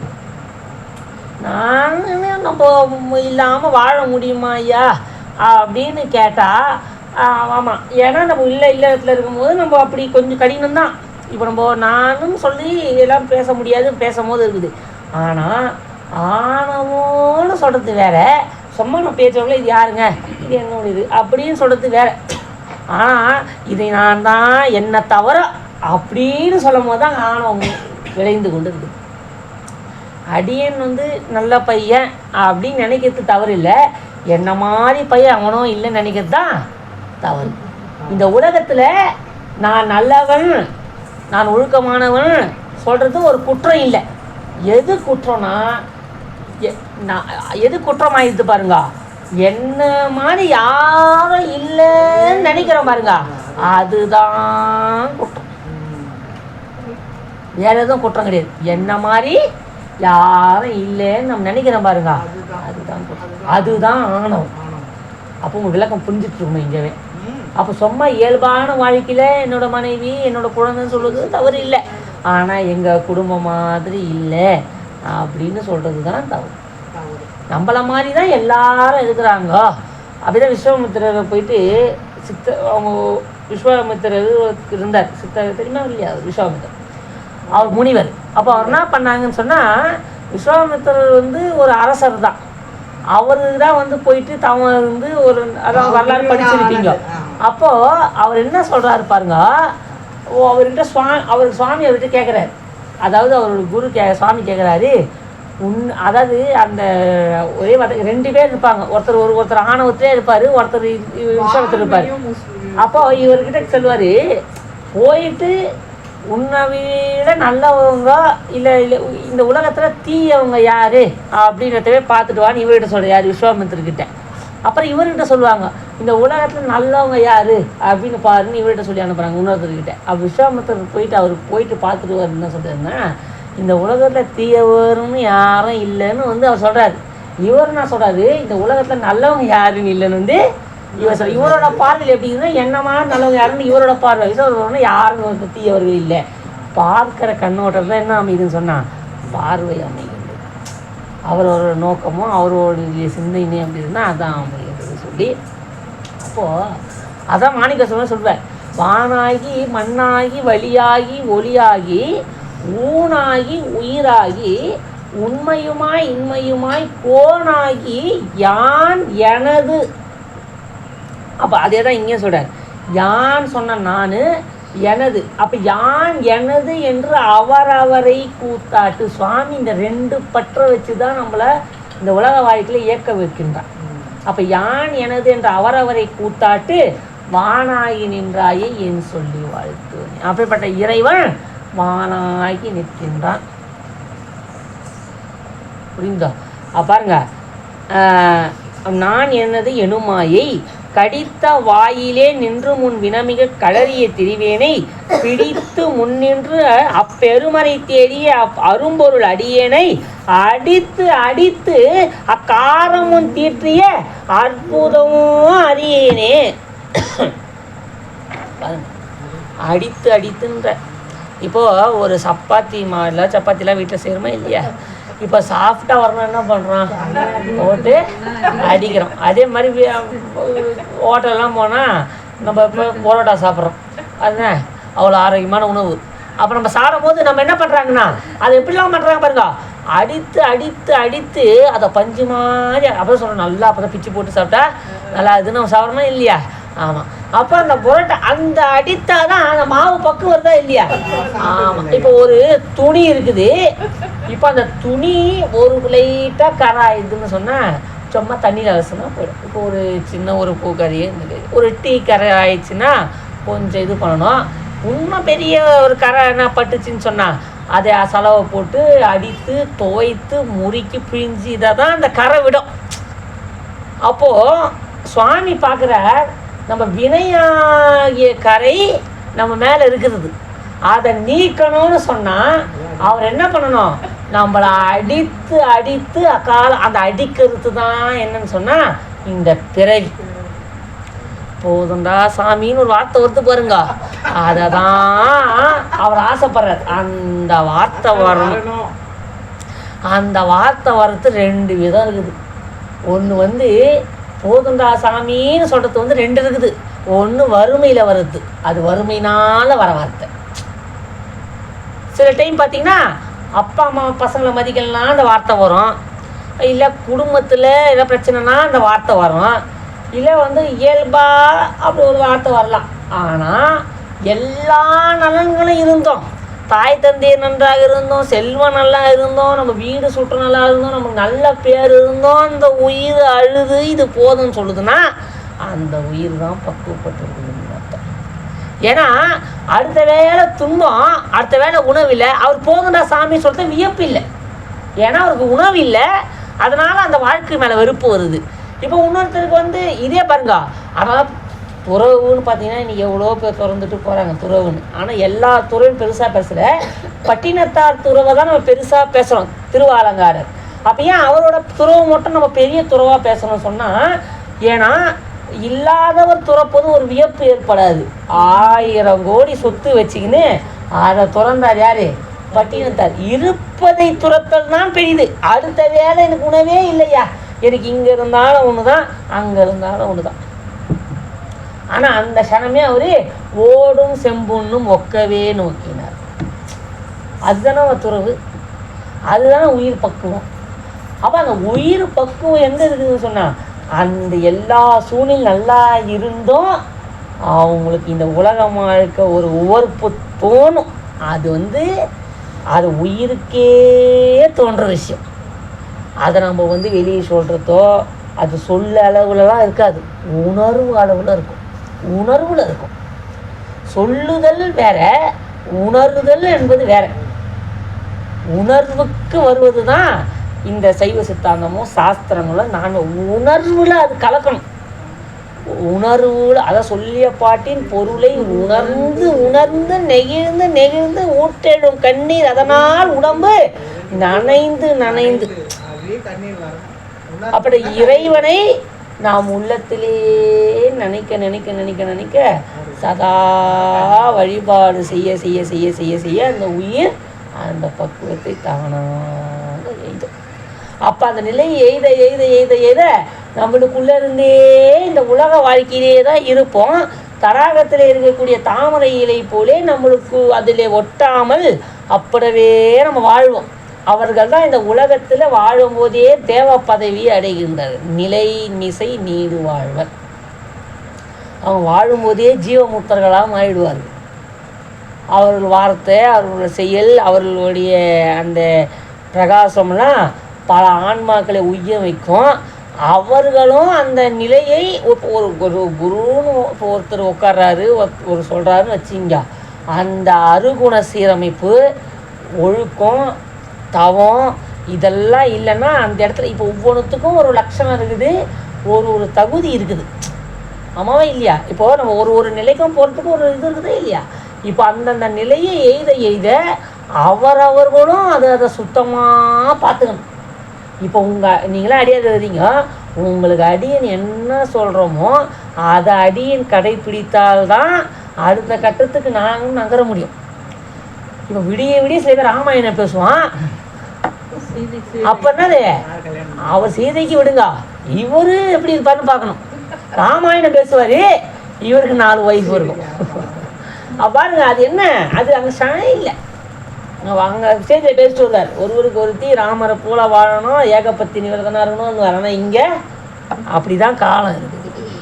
அப்போ அதெல்லாம் நம்ம அடியார்களே என்ன பேசுகிறோமோ அதை சொல்லுவாங்க. சொல்லுதல் யாவருக்கு இனியமா சொல்லிய வண்ணத்தில். அந்த சொல்லிய வண்ணத்தின்படியே நடந்தோம் சொன்னால் தான் அப்படி சொல்லிய பயனும் தாங்கள் அடியார்களும் பெற முடியும், அடியேனும் அதை பெற முடியும். அப்போது அந்த நிலையெல்லாம் நம்ம என்னது, இறைவன் அதை அந்த உயிர்களுக்கு பக்குவப்படுத்துகிறான். இப்போ அந்த எண்ணங்களும் அந்த சிந்தனையும் யார், இறைவன் கொடுக்காம அந்த உயிருக்கு வராது. இப்போ இறைவன் கொடுத்தா தானே அந்த எண்ணங்கள் வருது, இறைவன் கொடுத்தா தானே அந்த சிந்தனை வருது. இப்போ வீட்டில் சும்மா இருக்கிறோம், புத்தகம் எடுக்கணுன்ற எண்ணம் யார் கொடுக்குறது? சுவாமி கொடுக்கணும். இப்போ நம்ம தனியாக இருக்கிறோன்னா புத்தி என்ன வேணும், இந்த உலகத்தில் கெட்டு போகிறதுக்கு குறையே இல்லை. அவ்வளோ டெக்னாலஜியும் அவ்வளோ இதுவும் வளர்ந்துருக்குது. நல்லதை செய்கிறதுக்கும் குறைவில்லை. ஏன்னா நம்ம அப்படி தான் பார்க்கணும். நன்மையை செய்வதற்கும் இந்த உலகத்தில் குறையில்லை, தீமையை செய்வதற்கும் குறைவில்லாத அளவுக்கு ரெண்டுமே சரிசமமாக தான் இருக்குது. நன்மையை செய்யலாம் ஒன்று. இப்போ நம்ம எவ்வளோ நம்மளுக்கு இப்போ பாருங்கள், ஒரு ஃபோனில் எடுத்தோன்னா அன்றைக்கி அந்த காலத்துலாம் புக்கு இல்லாமல் திருவாசக தேவாரம் படிக்க முடியாது. இன்றைக்கி எவ்வளோ திருவாசக தேவாரம், வீட்டில் இருந்தபடியே திருவாசகம், முற்றத்தில் பாடலாம், எல்லாமே அருமையாக நம்ம காலங்கள் நம்மளுக்கு அமைத்து கொடுத்துருக்கின்றது. அப்போ நல்ல விஷயங்களும் அதிகமாக தான் இருக்குது, தீய விஷயங்களும் அதிகமாக தான் இருக்குது. நம்ம தேர்வு செய்து நம்ம சிந்தை நாடுது பாருங்க, அந்த எண்ணத்தை சுவாமி நம்ம வினையின்படி நம்ம சிந்தையில் நின்று அதை ஊக்குவிப்பான். எது செய்து, நம்மளுடைய கர்ம வினை, நம்மளுடைய பிராரத்த வினை தான் நம்மளுடைய சிந்தையில் நின்று அதை செய்யும். இப்போ நம்ம அடியாரெல்லாம் இப்போ ஐயாலாம் வந்துக்கிறீங்க, எல்லாம் வந்துருங்க சொன்னால் அந்த பிராரத்தை இங்கே வரணும்னு இருந்தால் அந்த வினை போய் சிந்தையில் நின்று இங்கே போகணும் அப்படின்ற எண்ணத்தை அது கொடுக்கும். அந்த வினை இல்லைன்னா இங்கே வர முடியாது. அப்போ அடியார்கள் வினை கோட்பாட்டை தான் ரொம்ப சைவ சித்தாந்தத்தில் கருத்து ரொம்ப சிக்கலும். அதான் அதை புரியாமல் நம்ம ரொம்ப கடினம். வினை கோட்பாடு ஓரளவுக்கு வினை கோட்பாட்டை பற்றி கொஞ்சம் புரிதல் ஏற்பட்டால் நம்மளுக்கு கொஞ்சம் மன கவலை வராது. ஓகே, இதெல்லாம் நம்மளுக்கு வினையின்படி நடக்கின்றது அப்படின்றதுல மன அமைதியாக போயிடும். எய்தவன் இருக்க அம்பை நோகக்கூடாதுன்ற எண்ணம் நம்மளுக்கு வந்துடும். அப்போ நம்மளுக்கு எல்லாமே எல்லாம் நம்ம வினையினால தான் இவர் வராது, நம்ம வினையினால தான் இவங்க நம்மளை திட்டுறாங்க. அதுன்னு நம்ம அங்கே மௌனத்தை விடை கொடுத்தோம். அங்கே நம்ம விடை எதுவாக இருக்கணும்? மௌனம். அந்த அளவுக்கு உயிர் அப்படி இருக்காது. ஏன்னா இளம் வயதுலேருந்தே நம்ம அப்படி வந்துட்டோம். நம்ம சின்ன வயசுலேயே இந்த சைவ சித்தாந்த சாஸ்திரம், இள வயதுலேருந்தே சிவ வழிபாடு, இதெல்லாம் தாண்டி இள வயதுலேயே பெருமான் உணர்த்தி இருந்தால் அந்த உயிர் அப்படியே இருக்கும். ஆனால் இயல்பாகவே இந்த உலகத்தில் பாருங்க, கட்டுண்டு உயிருக்கே இயல்பாக இருக்கக்கூடிய குணம் 2. ஒன்று கோபம், ஒன்று காமம். இயல்பாக இருக்கும் எல்லா உயிருக்கும். பாருங்க, அந்த கோபமும் காமமும் இயல்பாக வந்துடும். இது இல்லாத எந்த உயிருமே இல்லை. 1 அறிவுலேருந்து 6 அறிவு படித்த மனிதன் வரைக்கும் இது அனைத்திற்கும் நம்ம அந்த கோபதாவும் அப்படியே உயிரோட குணம். ஒரு நாயாகட்டும், ஒரு ஆகட்டும், அது அப்பத்துலேருந்தே நம்மளோட அந்த இயல்பாகவே மாறிட்டு பாருங்க. அப்போ நம்ம எல்லாம் பாருங்க, 6 அறிவு படித்த மனிதர்கள் நம்ம சொல்லிக்கிறோமே, எதற்காகனா சிந்தித்து செயல்படுவார். அந்த சிந்தனையில தான் பெருமான் நிற்பான். வேறு எங்கேயுமே நிற்க மாட்டாங்க. சிவபெருமான் நம்ம உடம்புல எங்கே இருக்கிறான்றத அப்படி சிந்தித்தோம்னு சொன்னால், அந்த சிந்திக்கிறோம் பாருங்க, அந்த சிந்தனையை தான் அவன் நிற்பான்.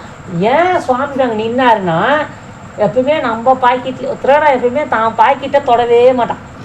ஏன்னா அவனுக்கு தெரியும். இப்போ அவர் படிக்கிற ஒரு பையன் காலேஜ் போகிறோன்னு வச்சுங்க, எல்லா பேக் வந்து பார்ப்பான். அவன் பேக்கை அவன் திறக்க மாட்டான். ஏன்னா அவனுக்கு தெரியும் நம்ம பேக்கில் ஒன்றுமே இல்லைன்னு. அதே மாதிரி சுவாமி பார்த்தாரு, இவன் எல்லா இடமும் தேடுவான். ஆனால் எப்படியோ தான் சிந்தையை மட்டும் பார்க்க மாட்டான்னா, தான் அறிவில் சுவாமி உட்காந்துட்டார். அறிவை வச்சு எல்லாம் பார்க்கலாம், அறிவை வச்சே அறிவை பார்க்க முடியாது. அதனால்தான் சுவாமி பாருங்க, சிந்தை தனை தெளிவித்து சிவமாக்கி என்னை, சிந்தையில தான் சுவாமி நிற்பான். அதான் சித்தம் என்னும் தின் கயிற்றால் திருப்பாதம் கட்டுவித்த வித்தக நான் விளையாடும் விலங்கு தில்லை கண்டேனே, விலங்கு தில்லையில் கண்டேனே. அப்ப சித்தம் தான் முக்கியமானது. நல்லா சிந்திச்சிங்கன்னா, அறிவுக்கு அறிவா சுவாமி இருக்கிறான். அறிவுக்கு அறிவா. அதனால புரிஞ்சுங்க.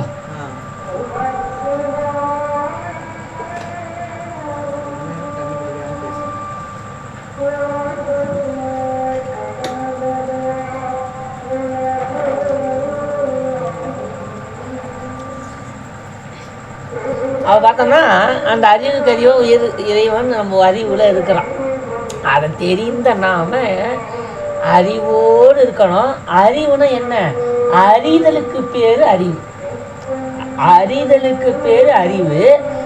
அந்த அறிதல் என்பது இறைவன் அறிவுலே இருக்கின்றான் அறிகிறோம் பாருங்க, அதுதான் நம்ம 6வது அறிவோட. அப்ப என்ன பண்ணணும்னா, ஒன்றும் இல்லைங்கய்யா, நல்லதே கேட்கணும், நல்லதே எண்ணணும், நல்லோரோடையே பழகணும், நல்ல விஷயத்தையே பார்த்து நல்லதையே கேட்டு நல்லதையே செய்கிறோம்னு சொன்னால் நம்மளுக்கு குணங்களும் நல்லதே வரும், நல்லதே நடக்கும். தீயதே நடக்க போகுது. அப்போ அதான் சொன்னார், ஒரு வெள்ளம் நனிய மலர் நீட்ட மாந்தட்டம் உள்ளத்தனையது உயர்வுன்னு சொன்னார் வள்ளுவர். ஒரு குளத்தில் எந்த அளவுக்கு நீர் உயர்ந்தோ அந்த அளவுக்கு தாமரை உயர்ந்து கொண்டே போகும். அதே மாதிரி மாந்தராகிய நாம் உள்ளத்தில் எந்த அளவுக்கு உயர்கின்றோமோ அந்த அளவுக்கு நம்மளுடைய மேன்மை வளர்ந்து கொண்டே போகும். வெள்ளத்தனையது மலர் நீட்டம் மாந்தற்கு உள்ளத்தனையது உயர்வுன்னு சொல்லுகின்ற. அதனால் உள்ளத்தை உயர்வாக வச்சுக்கணும். உள்ளுவதெல்லாம் உயர் உள்ளல். நல்லதே நினைக்கணும், நம்மளுக்கு நல்லதே நடக்கும். நான் இறைவன் திருவருளாகிய திருவருள் என்னை சுற்றி இருக்கின்றது, நான் நல்லோரோடே இருக்கின்றேன், என் நல்ல எண்ணங்களே வருகின்றது என்று சொல்லி நம்மளுக்கே நம்ம ஒரு அருள் காப்பை போட்டுக்கணும். இது ஒரு அருள் காப்பு. நம்மளை சுற்றி அந்த காப்பை போட்டுக்கணும்னா தீய எண்ணங்கள் நம்மளை அண்டாது. இதெல்லாம் நாங்கள் ஏன் சொல்கிறீங்க, இதெல்லாம் ஒன்றும் விளங்க மாட்டீங்கன்னா இதை கொஞ்சம் அப்படியே சிந்தித்தா அது புரியும் அடியன் என்ன சொல்ல வரேன்ட்டு. நாங்கள்லாம் பார்த்தீங்கன்னா அனுஷ்டானம் பண்ணும்போது பார்ப்பீங்க, சுவாமி ஃபஸ்ட்டு இது அனுஷ்டானம், இது போய் ஐவகை தூய்மைன்னு பேர். 4 வகையில் ஒரு இடத்த தூய்மை பண்ணும்.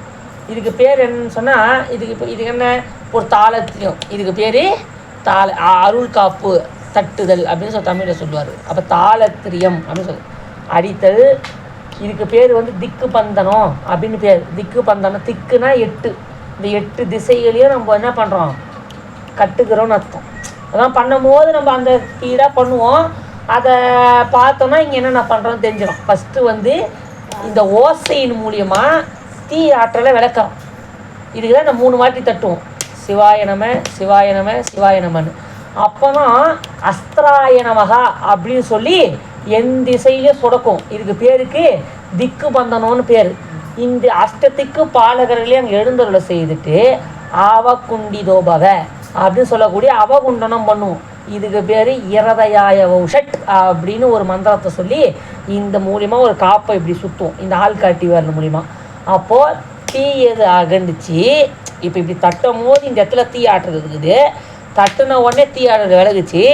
விலகின உடனே அது மறுபடியும் இங்கே ஒட்டாத அளவுக்கு அருள் திக்கு பந்தனம் பண்ணும்போது தான் விலகம் புரியும் பாருங்க. ஃபஸ்ட்டு ஒரு காம்பவுண்ட் போடுறோம், போட்ட உடனே கூட அது ஆகாய மார்க்கமாக வரக்கூடாதுன்னு இருதயாய வௌஷட்டுன்னு மேலும் ஒரு காப்பு அதுக்கு போடுறோம். போட்டு நிரீக்ஷணம்னு சொல்லக்கூடிய அந்த இடத்த தன்னோட அருள் நோக்கினாலே இப்படிப்பட்ட அருள் சக்தினாலே அந்த இடத்த பார்த்து தூய்மை செய்கிறோம். இதுக்கு முத்திரைக்கு பேர் நிரீக்ஷண முத்திரைன்னு பேர். இந்த முத்திரைக்கு பேர் இந்த நிரீக்ஷணம் சொன்னால் இந்த இந்த இந்த வட்டம் மாதிரி தெரிஞ்சு பாருங்க. இந்த வட்டம், அந்த வட்டத்து வழியாக தன்னோட புருவ மத்தியை அதிபித்து, இந்த புருவ மத்தியை கொஞ்சம் அழுத்தி தன்னுடைய பார்வையினாலே அந்த இடத்தை தூய்மை செய்வதனால இதுக்கு பேர் நிரீக்ஷணம்னு பேர். கண் பார்வை வைத்தே அந்த இடத்த அழிக்கிறதுன்னு பேர். அப்போ அதுக்கு ஒரு மந்திரம் இருக்குது. அப்படின்னு சொல்லி அந்த இடத்த அழித்து இப்போ இந்த இடம் தூய்மைதானதாக இருக்குது. அந்த இடத்துல தான் நாங்கள் உட்காந்து காலை சந்தியாவந்தனமே பண்ணுவோம், அனுஷ்டானம் செய்வோம். அப்போது இதெல்லாம் எதுக்கு நம்ம சைவத்தில் வைத்துக்கிறாங்கன்னு சொன்னால், அந்த இதெல்லாம் ஒரு பக்கம் இருக்கட்டும், அதை பண்ண சில பேர் பாருங்க அப்படியே இது ஒரு இதுவாக பண்ணுவாங்க. ஆனால் அதை பண்ணும் போது இதுதான் நினைத்து பண்ணுற பாருங்க, அந்த எண்ணம் தான் அங்கே வேலை செய்யும். சும்மா அப்படியே இது பண்ணும் போது இது ஒரு வேலையாக தான் இருக்கும். இது இப்போ தினைக்கும் நீங்கள் சமைக்கிறீங்க, தினைக்கும் வீடு கூட்டுறீங்க, தினைக்கும் கோலம் போடுறீங்க. ஒவ்வொரு தடவை கோலம் போதும் நான் கோலம் போடுறேன், நான் சமைக்கிறேன்ற எண்ணமே உங்களுக்கு இருக்காது. அதை இது வெங்காயம் வதக்கும் போதே துணி துவைக்கிறதுல கவனம் இருக்கும், துணி துவைக்கும் போது சமைக்கிறதுல கவனம் இருக்கும். நம்ம இன்னி வரைக்கும் ஒரு செயலை முழுசாக அனுபவித்த நாளே கிடையாது. ஆமாவா இல்லையா? ஆமாம். அப்போ பாருங்க, ஒரு எண்ணம் நம்ம தாவி கொண்டே இருக்குதா இல்லையா? அப்போ இதுக்கு பேர் என்னதுங்க, நிரீக்ஷணம் அப்படின்னு நம்ம சைவத்தில் சொல்லுவோம். இது அடியா சொன்னால் நம்மளை சுற்றிலும் தீய ஆற்றல்களும் நல்ல ஆற்றல்களும் சுழண்டு கொண்டே தான் இருக்குது இந்த இடத்துல. அது ஆற்றல்கள், அது ஏதோ நம்ம அது உடனே நினச்சிக்கக்கூடாது.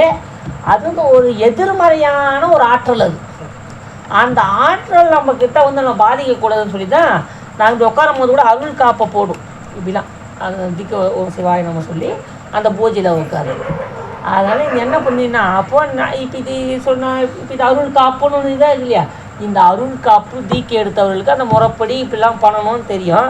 நம்ம என்ன பண்ணோம், இயல்பாகவே ஒரு அருள் காப்பு எல்லாரும் பண்ணலாம். என்ன பண்ணலாம், திருவருள் கருணையினாலே என்னை சுற்றி நல்ல எண்ணங்களே வருகின்றது.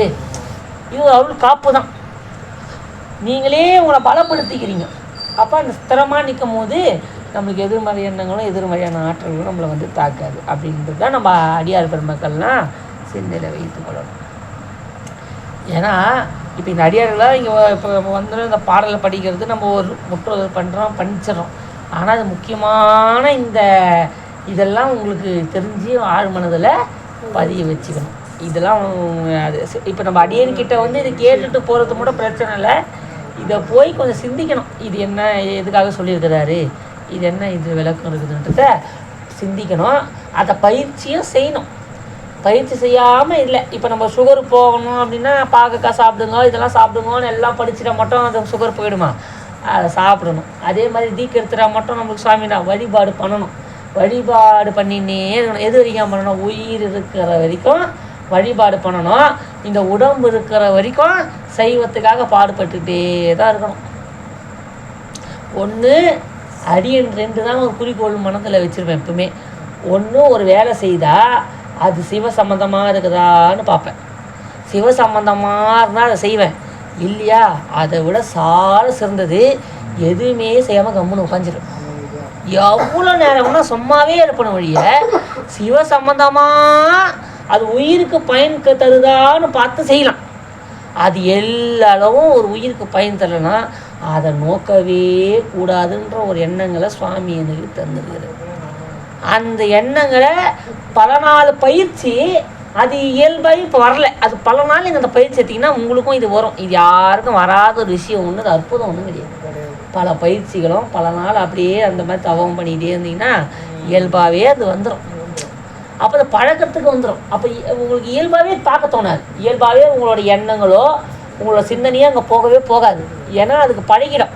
இதுதான் நம்மளுடைய இது அப்படின்ட்டு நம்மளுக்கு தானாகவே பழகிடும். அப்போ அந்த மாதிரி நீங்கள் அந்த எண்ணங்கள்லாம் மனதில் வைத்து கொண்டுங்கன்னு சொல்லி, அப்போ அந்த நான் எனது அதை தான் நம்ம இவ்வளோ நேரம் பார்த்தோம். அப்போ அந்த நான் என்கின்ற பற்று, எனது என்கின்ற பற்று எப்படின்னா, அந்த பிறப்பின் மூலியமாக நான் என்கின்ற பற்று வருகிறது. பிறந்த உடனே எனது என்கின்ற பற்று பற்றிக்கொள். எப்போ நான் பெண்ணு நினைக்கிறோமோ அங்கே தான் நான் ஸ்டார்ட் ஆகுது. அப்போ நான் யாருன்றத ஆழ்ந்து சிந்திச்சா நம்ம ஜீவான்மா, நம்ம ஒரு சுத்தவெளி, நம்ம அப்படின்னு இறைவன் நம்ம ஒரு ஆன்மான்றத அறியும் போது தான் நம்மளுக்குள்ள அந்த பற்றுன்றது தானாக குறையும். அப்போ இன்னும் நம்ம அவ்வளோ சிந்திச்சே போனால் நம்மளால் எதுவுமே இங்கே நடக்கலை. ஏதோ நம்மளுக்குள்ள இயங்கி கொண்டு இருக்கின்றது, ஏதோ நம்மளை இயக்கி கொண்டு இருக்கின்றதுன்றத நம்ம அறிவும் நம்மளுடைய உணர்வுகளும் அது ஏற்றுக்கொண்டதுன்னு சொன்னால் நம்மளுக்கு கவலைன்றதே ஒன்றும் கிடையாது. கிடையாதுன்னு சொல்லி அற்புதமான இந்த அதை சொல்கிறாங்க. பொருந்தும் இப்போ ஏனாலும் அது பதிகம். பொருந்தும் இப்பிறப்பு இறப்பு இவை நினையாது பொய்களே புகன்று போய் கருங்குழலினார் கண்களால் ஏறுண்டு கலங்கிய கிடப்பியனை திருந்து சேவடி சிலம்பவை சிலம்பிட திருவொடும் அகலாதே அருந்துணைவனாய் ஆண்டு கொண்டு அருளிய அற்புதம் அறியேனே. மாடுன்னு சொன்னால் செல்வன் அர்த்தம். மாடும் சுற்றம்னா உறவினர்கள் மற்றும் உள்ள போகம்னா அனுபவிக்கக்கூடிய பொருள். மங்கையன் தம்மோடும் கூடி அங்கு உள்ள குணங்களால் இந்த உயிர் ஏன் குணம்னு சொல்கிறாருன்னா, எதை பார்க்குதோ நம்ம உயிர் அதுவாகவே மாறிடும். டிவி பார்த்தா பாருங்க, அழுகிற சீன் வந்தால் அழுவோம், சிரிக்கிற சீன் வந்தால் சிரிப்போம். ஏன்? அந்த குணம் எதை பார்க்குதோ அந்த வடிவத்தை தானாக எடுத்துக்கும். இப்போ ஒரு துணியை பார்க்குது, அந்த துணியை சற்று நேரம் உத்து உயிர் கவனிச்சு சொன்னால் அந்த மனமே அந்த துணியை எடுத்து போட்டுக்கணும். போட்டு அது கற்பனையில் அழகே பார்த்துடும். அந்த பார்த்த சங்கல்ப மார்க்கத்திலே உயிர் அந்த வடிவத்தை எடுத்துக்கணும். அதுதான் நம்ம லட்சணம். பாருங்க, அப்ப அந்த உயிர் எந்த தன்மையை பார்க்கிறதோ அந்த சார்ந்தது நம்ம மாறிடும். இறைவனை பார்த்து இறைவன் தன்மை எடுக்காம இல்லை, அங்க போனாலும் சிவத்தன்மையில நிக்காம இல்லை. அங்க போறோம், அடியாரில் பார்த்தோம் தானாகவே நமக்கு பண்ணிடுமா இல்லையா? அது நம்ம குணமே இல்லையே. எப்படி நம்ம அப்படி வந்தது? ஏன்னா அந்த இடத்துக்கு போனால் அதுவாகவே நிற்கிது. அப்போ நம்ம அப்படியே இருக்கணும்னு சொன்னால் நம்ம அங்கேயே இருந்தோம்னா அதுவாகவே மாறிடும். இப்போ நம்ம போகிறோமா, போனவொடனே பாருங்கள், நம்ம இயல்பாக பேச மாட்டோம். ஆனால் அங்கே போனால் அந்த பேச்சு நம்மளுக்கு வரும். இயல்பாக நம்ம அப்படி இருக்க மாட்டோம், நம்மளுக்கே தெரியும். ஆனால் நம்ம இயல்பாகவே அப்படி மாறுவோம். ஏன்னா அந்த சூழ்நிலைக்கு ஏற்ற மாதிரி நம்ம உயிர் அந்த தன்மை எடுத்துக்கொள்ளுது. அதான் சொல்கிற பாருங்க, குணங்களால் ஏறுண்டு. ஏன்னா நம்ம உயிர் எதை சாருகின்றதோ அந்த இதுதான் உயிரோட தன்மை. யாருன்னா கேட்டிங்கன்னா இவனே செய்ய சொன்ன மனசில் வச்சிங்க. சைவ சித்தாந்தத்தை தலையாய கொள்கை. உயிர் எதை சார்கிறதோ அந்த சார்ந்ததன் வண்ணமாக மாறும். இதுதான் உயிர் தன்மை. உயிர் ஒரு ஸ்படிகம் மாதிரி. அதை எந்த கலரை எடுத்து வச்சாலும் அந்த கலரை தானாக எடுத்துக்கும். ஏன்னா ஸ்படிகத்துக்கு ஒரு கலரே கிடையாது. அதை தூக்கி ப்ளூவில் வச்சிங்கன்னா ப்ளூவாக தெரியும், மஞ்சள் வச்சுன்னா மஞ்சளாக தெரியும். அதுதான் அந்த தன்மையை தான் உயிர் எடுத்துக்கும். சொல்ல ஏர் உண்டு குழாவிய திரிவேனை வீடு தந்துன்ற. வீடுனோடனே அப்பார்ட்மெண்ட்டோ 2-in-1 கிடையாது. வீடுன்னு சொன்னால் இறைவனோட திருவடி. வீடு தந்துன்னு டக்கு நம்ம நினச்சிக்கூடாது, ஏதோ இங்கே இருக்கிற அப்பார்ட்மெண்ட் தராதோன்ட்டு. வீடு தந்து எந்த வெண்தொழில் வீட்டிட மென்மலர் கழல் காட்டி ஆடு வித்து எனது அகம் புகுந்து ஆண்டதோர் அற்புதம் அறியேனே. பாருங்க, வணங்கும் இப்பிறப்பு இறப்பு இவை நினையாது மங்கையர் தம்மோடு. நம்ம பாருங்க, பிறவி என்னும் பிறப்பு இறப்பை நம்ம நினைப்பதே கிடையாது. இல்லையா? பிறப்பு இறப்பை நம்ம சதா சிந்திச்சு பாருங்க. ஐயோ, நம்ம பிறப்புன்னு ஒன்று இருக்குது, இறப்புன்னு ஒன்று இருக்குது. இறைவா, அந்த இறப்பு பிறப்புகளிலே நம்ம சுழன்று கொண்டு இருக்கிறோமே, அந்த இறப்பு பிறப்பு என்கின்ற இரண்டுமே எதுங்க? உயிருக்கு இளைப்பை தந்து கொண்டே இருக்கும். பிறவி தோறும் பாருங்க சொல்றாரு, வணங்கும் இப்பிறப்பு இறப்பு இவை நினையாது மங்கையர் தம்மோடு பிணைந்து வாயுதல் பெருவெள்ளத்து அழுந்தினான் பித்தனாய் திரிவேனே. அப்படிப்பட்ட அந்த பெண்ணோடி இன்பத்திலே அழுந்தி இருக்கக்கூடிய என்னை குணங்களும் குறிகளும் இல்லா குணக்கடல். சுவாமிக்கு பாருங்க, குணம்னு ஒன்று இல்லை, குறின்னு ஒன்று இல்லை. இப்படி தான் இருப்பான்னு குறித்து சொல்ல முடியாது, இந்த குணத்தில் தான் இருப்பான்னு அவனை சொல்ல முடியாது. ஆனால் என் குணம்னு சுவாமிக்கு 8 குணம் வரையறுத்து கூறுகிறார்கள். இருப்பினும் கூட அந்த குணங்கள் எல்லாம் கடந்தவன் தான் யாரு? சுவாமி. அவனுக்கென்று ஒரு குணி, அவனுக்கு குணம்னு ஒன்று கிடையாது. அதாவது நல்லா செஞ்சுக்கணும். குணங்களும் குறிகளும் இலா குணக்கடல் கோமலத்தொடும் கூடி அணைந்து என்னை ஆண்டு கொண்டருளிய அற்புதம் அறியேனே. அது பாருங்க அர்த்தம் சொல்றாரு. இப்பிறப்பினில் இணைமலர் கொய்து நான் இயல்போடு அஞ்செழுத்து ஓதி தப்பிலாது பொற்கடலுக்கு இடாது நான் தடமுலையார் தங்கள் மைப்புலால் கண்ணால் ஏர் உண்டு கிடப்பேனை மலரடி இணை காட்டி. இப்பிறப்புல இணைமலர் கொய்து நான் இயல்போடு வணங்குறது கிடையாது, அஞ்செழுத்து ஓதுவது கிடையாது. அப்படிப்பட்ட உன்னோட தடமுலையார் தங்கள் அப்படிப்பட்ட பெண்களுடைய அந்த காம வலையிலே அகப்பட்டிருக்கக்கூடிய அடியனை மைப்புலால் கண்ணால் ஏர் உண்டு கிடப்பேனை மலரடி இணை காட்டி அப்பன் என்னை ஆண்டு கொண்டருளிய அற்புதம் அறியேனேன்னு சொல்லுகின்ற. அவர் ஊசலாடும் இவ்வுடல் உயிராயின இருவினை அறுத்து என்னை. ஊசலாட்டும் இவ்வுடல் உயிராயின இருவினை அறுத்து என்னை. இங்கே பாருங்க, நல்வினையும் பிறவிக்கு வழிவகுத்துடுது, தீவினையும் பிறவிக்கு வழிவகுத்து விடுகிறது.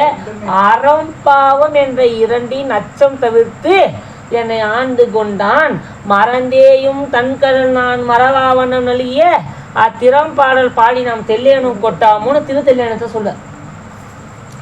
அறம் பாவம் இரண்டுமே உயிருக்கு பிறவி ஏற்படுத்தும். ஆனால் இதை வாழும் போது நம்ம ஒன்றே புரிஞ்சிக்கணும். ஐயா சொல்லிட்டாருன்னு சொல்லிட்டுக்காக அறமும் செய்யாமல் பாவமும் செய்யாமல் நம்மளால் ரெண்டுமே செய்ய முடியும். பாவத்தை விட்டால் அறத்தில் இருப்போம், அறத்தை விட்டால் பாவத்தில் இருப்போம். இது என்னையா கதியாகுது?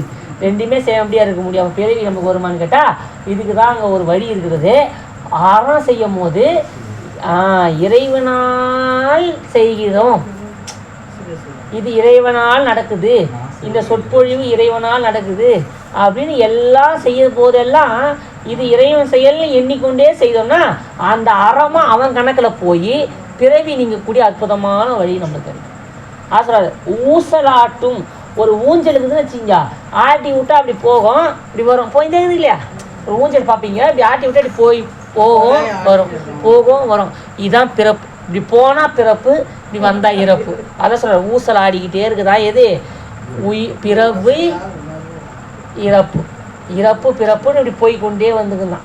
ஓசையால் உணர்வருக்கு உணர்வரியன் உணர்வு தந்து ஒளியாக்கி பாசமானவை பற்றறுத்து உயர்ந்த தன் பரம்பெரும் கருணையினால் ஆசை தீர்த்து அடியாரடி கூட்டிய அற்புதம் அடியின்.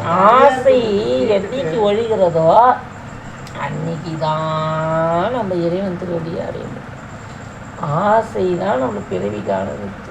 உடனே நீங்கள் என்ன கேட்பீங்க, ஐயா எப்படி ஐயா ஆசைப்படாமல் வாழ முடியும்னு கேட்டால், இப்போ என் அடியன்னு கூட வந்தேன், ஆசை வச்சாதான் நம்ம எதுனா ஒன்று செய்ய முடியும். ஆமாவே இல்லையா? ஏதோ நம்ம ஒரு ஆசை இல்லாமல் செய்ய முடியாது தான். ஏன்னா சாப்பிட்ணுன்ற என் ஆசைன்னு ஒன்று வந்தால் தான் சாப்பிட முடியும். இது என்னன்னா ஆசைன்றது. அப்போ இது எதை வச்சு சொல்கிறாருன்னா, ஆசையை தீர்த்து அடியாரோடு கூடி. எந்த ஆசையை நம்ம எடுத்துக்கொள்ளலாம் குருநாதர்னா, அடியன் உணர்வதை சொல்கின்றேன். அதாவது இது இன்னொரு பிறவி எடுக்கணுன்ற ஆசை இருக்குது பாருங்க, அந்த தவிர்த்துருங்க. சிலர் சொல்லுவாங்க, 7 ஜென்மத்தாலும் நீ தான் எனக்கு மனைவியாக வரணும், நீங்கள் தான் எனக்கு கணவராக வரணும்னு அப்படியே நிலஞ்சோடிலாம் பேசிப்பாங்க. ஐயோ நம்ம பிரிவே கூட காற்று கூட நுழையாத அளவுக்கு நம்ம அப்படியே என்றைக்குமே ஒத்துமையாக ஒன்றாவே இருக்கணும்னு வாழ்வார்கள். ஆனால் அதை தான் நம்ம நீக்கிக்கொள்ளணும். ஆசை இருக்கலாம், பேராசை இருக்கக்கூடாது. இப்போ ஆசை என்னது? நான் கணவன் மனைவியோட ஒழுக்கமாக வாழணுன்றது ஆசை. ஆனால் இப்படி தான் எங்கள் அம்மா யாரோ கூட தான் அதே சிந்தனையை வச்சு பேராசைப்பட்டு கொண்டு இருக்கக்கூடாது, அதே கனவு வந்து கொண்டு இருக்கக்கூடாது. அதான் சொல்லுது. அப்போ ஆசை தீர்த்து அடியார் அடி கூட்டிய அற்புதம் அது. ஆசை தீர்த்துன்னு நீங்கள் வார்த்தைப்படுகிறார். அப்போ அந்த தீர்த்துனா மாணிக்க வாசகர் ஆசைப்பட்டுருக்கிறார். இப்போ அவர் போட்டு என்ன பண்ணிடணும், ஆசை அழித்து அந்த வார்த்தையை அவர் போட்டுக்கணும்ல. பாருங்க தமிழ் எப்படி விளையாடுது பாருங்க. பாசமானவை பற்று அறுத்து. பாசம் சொன்னாங்க என்ன? எந்த அடியார் கேட்டால் சொல்றீங்க பார்ப்போம். இங்கே பாசமானவைன்னு சொல்கிறாரு, அவர் எந்த பாசம் சொல்கிறாரு? இல்லை, பாசம்னா இங்கே என்ன சொல்கிறாரு? நம்ம பாசம்னு சொன்னால் ஆணவம் கண்மம் மாயை. இன்னைக்கு சொல்கிறது எதையும் வந்துடாதீங்க. பாசம்னு சொன்னாலே ஆணவம் கண்மம் மாயை தான். இதுதான் பாசம். எப்பெல்லாம் திருவாசகத்தில் தேவார திருமுறைகளை எங்கெல்லாம் பாசம்னு ஒரு வார்த்தை வருதோ அதை குறிக்கிறது ஆணவம் தான். அப்போ அந்த பாசம் ஆணவை பற்றறுத்து, அப்போ அந்த பாசமாகிய ஆணவத்தை அறுத்து உயர்ந்த தன் பரம்பெரும் கருணையினால் ஆசை தீர்த்து அழித்துன்னு சொல்ல. அப்போ ஆசைப்பட்டிருக்கிறார். என்ன ஆசைப்பட்டிருக்கிறார்? இறைவா உன் திருவடி எனக்கு வேணும்னு ஆசைப்பட்டிருக்கிறார். அந்த ஆசை தர இல்லையா? ஆசையை தீக்கிறது தான் ஏன் நம்ம ஆளோட வேலை. ஆனால் நல்ல ஆசை வைக்கணும். என்ன? இறைவா உன் திருவடி எனக்கு வேணும்னு ஆசைப்பட்டிருக்கிறார். ஏன்னா ஆசையை மாணிக்க வாசகர் பல்லன்னா நீங்கள் உடனே என்ன கேட்பீங்க, அப்போ ஆசையே படாமல் ஆசைப்பட்டு படிக்கிறாரு உடனே கேட்பேன் இல்லையா? அப்போ ஆசை இப்போ கருடர் கொடியன் காணமான கண்டாயம்மா ஆசைப்பட்டேன் கண்டாயம்மானே, உன் திருவடியை காண ஆசைப்பட்டேன் கண்டாயம்மானே, அப்படிப்பட்ட கூவாய் கோவே கூத்தா காத்து ஆட்கொள்ளும் குருமணியே தேவருக்கு அறியானே சிறிது ஏன் முகம் நோக்கி ஆவா என்ன ஆசைப்பட்டேன் கண்டாயம்மானே, மொய்ப்பால் நரும்பு கயிறோடு மூளை என்பு தோல் போர்த்த புக்காயம் புக்கு இருக்ககில்லேன் கூவிக்கொள்ளாய் கோவேயோ அப்பால் அவருக்கும் எப்பாலாம் என்னார் அமுதேயோ அப்பா காணா ஆசைப்பட்டேன் கண்டாயம்மானே அப்படின்னு ஒரு வார்த்தையை பாருங்க. ஆசைப்பட்டேன் ஆசைப்பட்டேன். என்ன ஆசைப்படுகிறார்? இறைவா இருக்கையில்லேன் இவ்வாழ்க்கை வைத்தாய் வாங்காய் வானூர் அறியா. ஏன் இந்த உடம்பு அவங்க வானா சொன்னாங்கன்னா, இந்த உடம்பு வேற்று விகார விடக்குடம்பு. ஒரு நாள் சிவசிந்தனை வரும், ஒரு நாள் சவசிந்தனை வரும். சிவசிந்தனை சவசிந்தனை வரும்னு கிடையாது. இறைவனை தவிர மற்ற அத்தனை சிந்தனை சவசிந்தனை தான். சவனா ஒன்றும் இல்லை, ஜடம்னு அர்த்தம். ஜட சிந்தனை அனைத்தும் ஜடம் என்ன அனைத்து சேர்ந்துடும். இந்த உலகத்தில் அனைத்து பொருளும் ஜடம்தான். இது அசையாத பொருள் பாருங்க, உயிரற்ற பொருள் அனைத்தும் ஜடம் தானே. அதுதான் எவ்வளோ பாருங்க, ஒரே ஒரு பேப்பரு நாடே ஓடி கொண்டு இருக்குது. ஆமாவா இல்லையா? ஆமாம், அதுதான் அவ்வளோ ஓட்டம். ஆமாம், மணி துட்டுன்னு பணம்னு நம்ம ஓடிக்கொண்டே இருக்குது காலம். அது இல்லைன்னு சொல்ல முடியாது, அது நம்ம தவிர்க்க முடியாத ஒன்று தான் இருக்குது. ஏன்னா இந்த உலக வாழ்க்கைக்கு ஒரு சற்று பொருளாதாரமும் அவசியம், கல்வியும் அவசியம். அது எங்கே அது அதிகப்படியாக போயிடுதுன்னா அது கொஞ்சம் அளவுக்கு மீறி பேராசையாக போகும்போது அது கூட்டம் பண்ணிடுது. அப்போ ஆசையை தீர்க்கணும்னா முறையான ஆசை வச்சுக்கணும். அந்த ஆசையை சீரமைச்சிட்டோன்னு சொன்னால் வாழ்க்கை இன்பப்பட்டுடும். எல்லாமே மனசு எல்லாம் இந்த உலகத்தில் இருக்குது, எல்லாரும் விரலை. ஒருத்தர் வருவார், அவருடைய எண்ணெய் ஃபுல்லாக ராக்கெட்டு கண்டுபிடிக்கணுன்றதே இருக்கும். அதை கண்டுபிடிக்கிறது தான் இப்போ சாதிப்பார். அதே மாதிரி ஒருத்தர் வருவார் பாருங்க, இலக்கு ஒன்றாதவங்க பயனை அடைவார்கள். இப்போ குருநாதரெல்லாம் பாருங்கள், சிவத்தை அடையணும், அது ஒண்டி தான் உங்களுக்கு எண்ணம். சிவத்தை அடைந்தாங்க. நம்மளுக்கு பலதரப்பட்ட எண்ணங்கள் இருக்குது. தான் சிந்தனை இறை சிந்தனையில் போகும். ஆமாம், அது நல்லா வச்சுக்கங்க. பொச்சையாயினை இப்பிறவியில் கிடந்த நான் புழுத்தலை நாய் போல இச்சையாயினை ஏடேற்கே செய்தங்கு இணங்கிய திரிவேனை இச்சகத்து அரியனும் எட்டாத தன் விரைமலர் கழல் காட்டி அச்சன் என்னையும் ஆண்டு கொண்டு அருளிய அற்புதம் அறியேனே. பாருங்க, அது அப்படியே இயல்பாக தான் இருக்குது. புழுத்தலை நாய் போல இச்சையாயினை. 10வது, செரியும் இப்பிறப்பு இறப்பாவே நினையாது. அதே தான் சொல்லிக்கின்றேன், போன பதிகத்தில் சொல்லாமல் சொல்கிறேன். பிறப்பு இறப்பு இது நினைக்காம சரி குழல்னா முடின்னு அர்த்தம். அப்பேற்பட்ட அழகிய முடியை உடைய அப்பேற்பட்ட பெண்ணுடைய அவங்களோட செயலை பார்த்தோம், அவங்களுடைய அழகை பார்த்தோம், அவங்களோட கண்ணை பார்த்தோம். அதை பார்த்தே மயங்கி கிடக்கக்கூடிய என்னை இறைவன் எம்பிரான் எல்லை இல்லாத தன் இணை மலரடியை காட்டுகிறார். அந்த அந்த அதுக்கு எது இல்லை, அரியனும் எட்டாத தன் விரை மலர்கள். அப்ப அரியனும் எட்டி பார்க்கல. அரியன்னா திருமாலும் சென்று காணா திருவடி. அப்ப திருமாலும் பிரமனும் தேடி கூட கண்டு கொள்ளாத திருவடியாக எல்லை இல்லாத திருவடியை திருப்பெருந்துறையாகி எல்லையிலே எம்மை தடுத்தாட்கொண்டான் எம்பெருமான் சொல்கின்றார் நமது அருள்குருநாதர் மணிவாசகர் பிறந்தார். அப்பேற்பட்ட அறிவு தந்து சொல்ல பாருங்க, அதான் மீண்டும் சொல்றேன், அறிவு தந்து என்னை சொல்லுகிறார். அப்ப அறிவுனா என்ன? சிவத்தை அறிவது தான் அறிவு. அந்த அறிவு வந்துட்டுதுன்னு சொன்னா வேற எந்த சிந்தனையும் வராது. பாருங்க, இப்போ ஒரே ஒரு பாயிண்ட் வச்சுக்கோங்களேன், சிவபெருமானை தவிர வேற எதுவும் எனக்கு வேண்டாம். இந்த